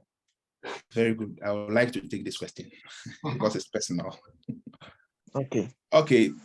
So currently, as I speak, I have someone in constant communication with who is considering going for this Empower thing. And my personal view and my personal stand would be not to take that loan. That is what I would do. Because I believe there are a lot of opportunities out there for, funding. Why do you want to put yourself in such a situation? It's to me, it seems like it's the last hope for you. And when it comes to the US, debt management is a huge thing. Trust me. Those of us who came here without any loan, that we are on funding assistantship, a lot of people are here who are having problems paying off their credit card already, you see. And for you to come in with an Empower loan over here, I don't know, everyone is different, but then I learned that they say you will not pay the loan till you are done with school and you have started working. But what is the guarantee that after you are done working, after you are done schooling, you will get work to do? Now, if you don't get work to do, what are the repercussions? And the least thing that you want to do in this country is for your name to go to the credit borrows, like those people that if you're unable to pay your debts, like a credit card or something, you took a loan and you cannot pay off, then they send your social security and your details to a collection agency. And once your records gets to the collection agency, it's really bad. So you need to really assess your situation very well and know what you're going in for. Read their documents properly if you're unable to pay. And I was just reading, just yesterday, I was talking about this with this same person who I was talking about. So I did a little bit of search. And if you default, they can tell your school to withhold your certificate. I mean, it's a whole lot of things. So I would advise you go through the nitty-gritties of it, read through their documents, and really be sure that this is what you want. And if you are coming on a field where you are so certain that after school, you'll be able to get to work and pay off those debts, because already you are an international student, you don't have any green card, you don't have permits to work. So after school, you still have to go through a lot of processes before you have to get work to do, before you become a permanent resident, before you start making some real good money to pay off those debts. And even the Americans themselves, who are born and bred here, who have American citizenship, I mean, they are so much in debt because of student loans. How much more we international students that don't have any relationship over here? So I think it's something that you really need to consider and think deep into it before you go in for that. That is what I would advise. Wow, thank you very much. Good much, Pete. Okay. Theophilos. Okay, thank you very much for the time. I think you've answered my question in a way when Peter asked, but I wanted to find out. I have learned that if you want to do data science as masters in the US or Canada, it's very difficult to get as an international students. I want to ask my boss from US, how true is that? It's difficult to get data science. It's not difficult. I think it is very easy. It's very, very easy. Like I made the STEM field is a hot cake for because in the US, most of them don't like the STEM fields. They only want to go into the humanities. So for instance, in my department, the Department of Statistics and Actuarial Science, we are made up of only international students, with the exception of maybe 2 Americans. Wow. So the rest are Ghanaians and Chinese and Indians. So if you go to the engineering field, there are Indians, Chinese, computer science, Indians, Chinese. The math field, you have Africans, Nigerians, Ghanaians. But if you go to the psychology, that is where you get the Americans. If you go to those humanities, there are a lot of them there. So if you are coming on the STEM field, you have a very huge advantage, because it is a field where they are lacking. They state it categorically that even on your path to getting green card, they always give a preference if you are in the STEM field.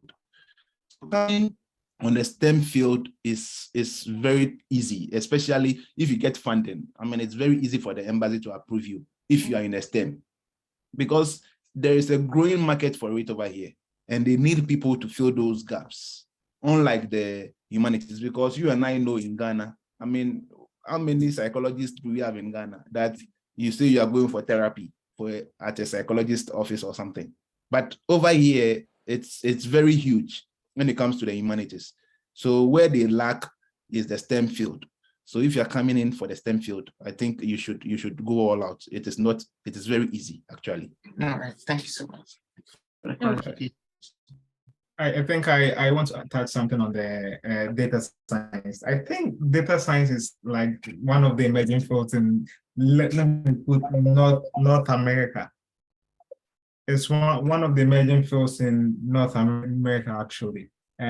So it's, well, let me just put it this way. If you want to go into the basic, as the United States would like to put it, the basic, that's you want to study something related to mathematics, statistics, physics, chemistry, there's always funds. But the moment you want to switch into actual engineering, fine, they'll let you come study though, but they won't give you the actual grants that you want, because those are, let me say, they are professions that it's very easy to get jobs right after. Especially in Toronto, most of the guys are into data science, and they are the guys that work from home, and they earn a lot. Just as currently they earn a lot than close to as much as medical doctors do earn. So it's a field that I think is very good if if you think you can apply for it and you meet the criteria, I will personally encourage you to apply for it, because I feel that is really, really growing in this part of North America. And as he said, mostly the Canadians and Americans, they don't really like science, engineering. My research group, we have just one Canadian. Wow. And it's a group of about so the whole research group, the whole lab, we are almost close to 100 people. With the director being a Canadian, there are less than five people. So it's mostly foreigners. So I think you have a greater chance if you apply to a research group to do stuff with them. You have a better chance, and don't let anyone discourage you. Go for it, and after that, I will review. Well, thank you so much. Okay. So you say? Hello. Yes, please, you can speak. All right. I want to find out. I have some websites that occasionally post scholarship Can you please speak a bit opportunities louder? or funded. Yeah, I said I have some websites that occasionally will post notification for further studies, masters, PhD, and those stuff. Technically, which one should you source first, the school's admission or the scholarship? Because sometimes it has nothing to do with it. It's more like once you have secured admission, that is when they are ready to help. So what do you do?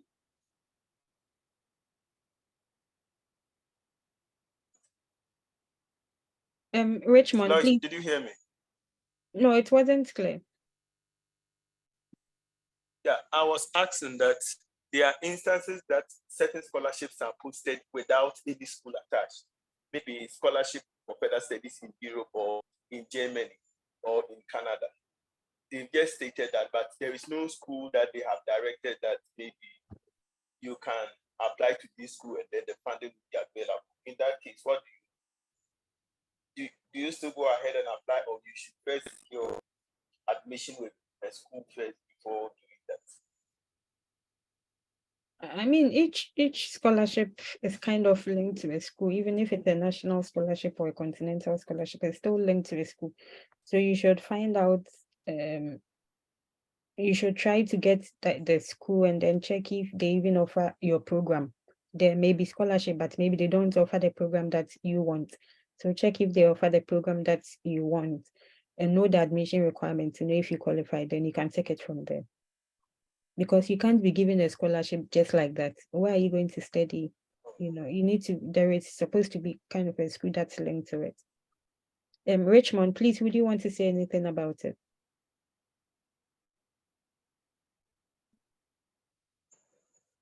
Okay, Benson, okay. Not really, yeah. So every scholarship has a school that is linked to. So once the first thing that you need to do is to get a school and then apply for the scholarship. So get admission and then apply for scholarship. Because if you have scholarship without school, how I will use it? So the admission is first and then the scholarship comes. Yeah, thank you. I think one Jose Art Gallery has raised his hand for long, so if he can ask his question. Yeah, if we are done with Louis, please, are you clear? Okay. I am clear. I'm okay. Thank you. You say? Yeah. So Good evening. Good evening. No problem. Please, with regards to what dear brother said earlier on concerning those doing perhaps their services, their service or internship in a company or working as a TA. I was quite confused and I was quite disturbed in a way because I'm done. I've completed my tertiary and then I'm doing my service in the company. I was asked to my my service as a TA by the lecturers, and I refused. I decided to go to the company rather. So hearing him say that, I was feeling kind of bad. So I don't know, is it that those getting the scholarships, most of them were TAs or or were teaching, or I don't understand. If you are working in a company, is it very hard?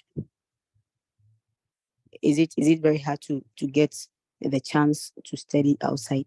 That's what I want to understand. Okay, so or would anybody wants to take it? Or I can go ahead. So I was not a TA in school. Neither did I even work for a company. See, so it's does not really, I mean, disqualify you. But I think is concern was if you are interested in a research, like if you are more interested in research, because people come and do masters without research option. But if your main focus is to go into research, then it will be good if you have some research work experience. I think that is it.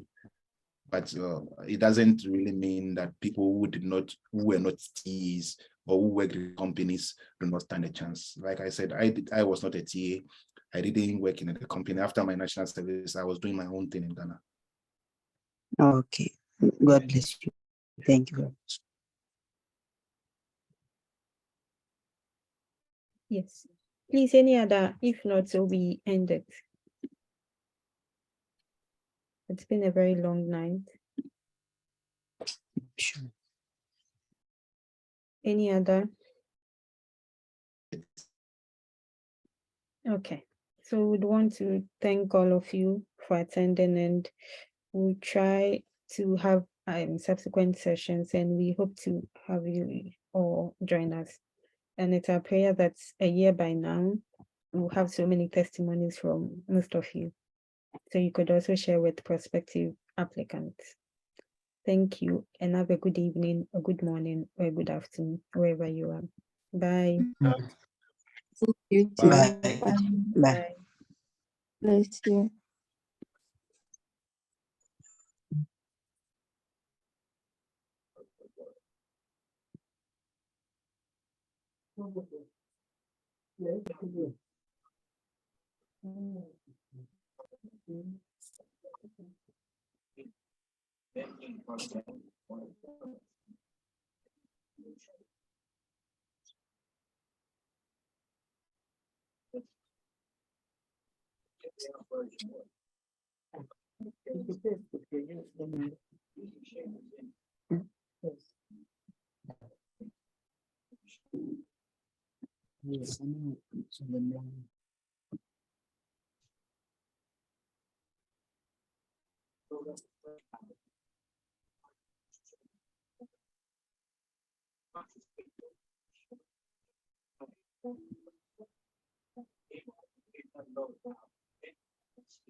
Okay, since there isn't any other, so I'm ending the session.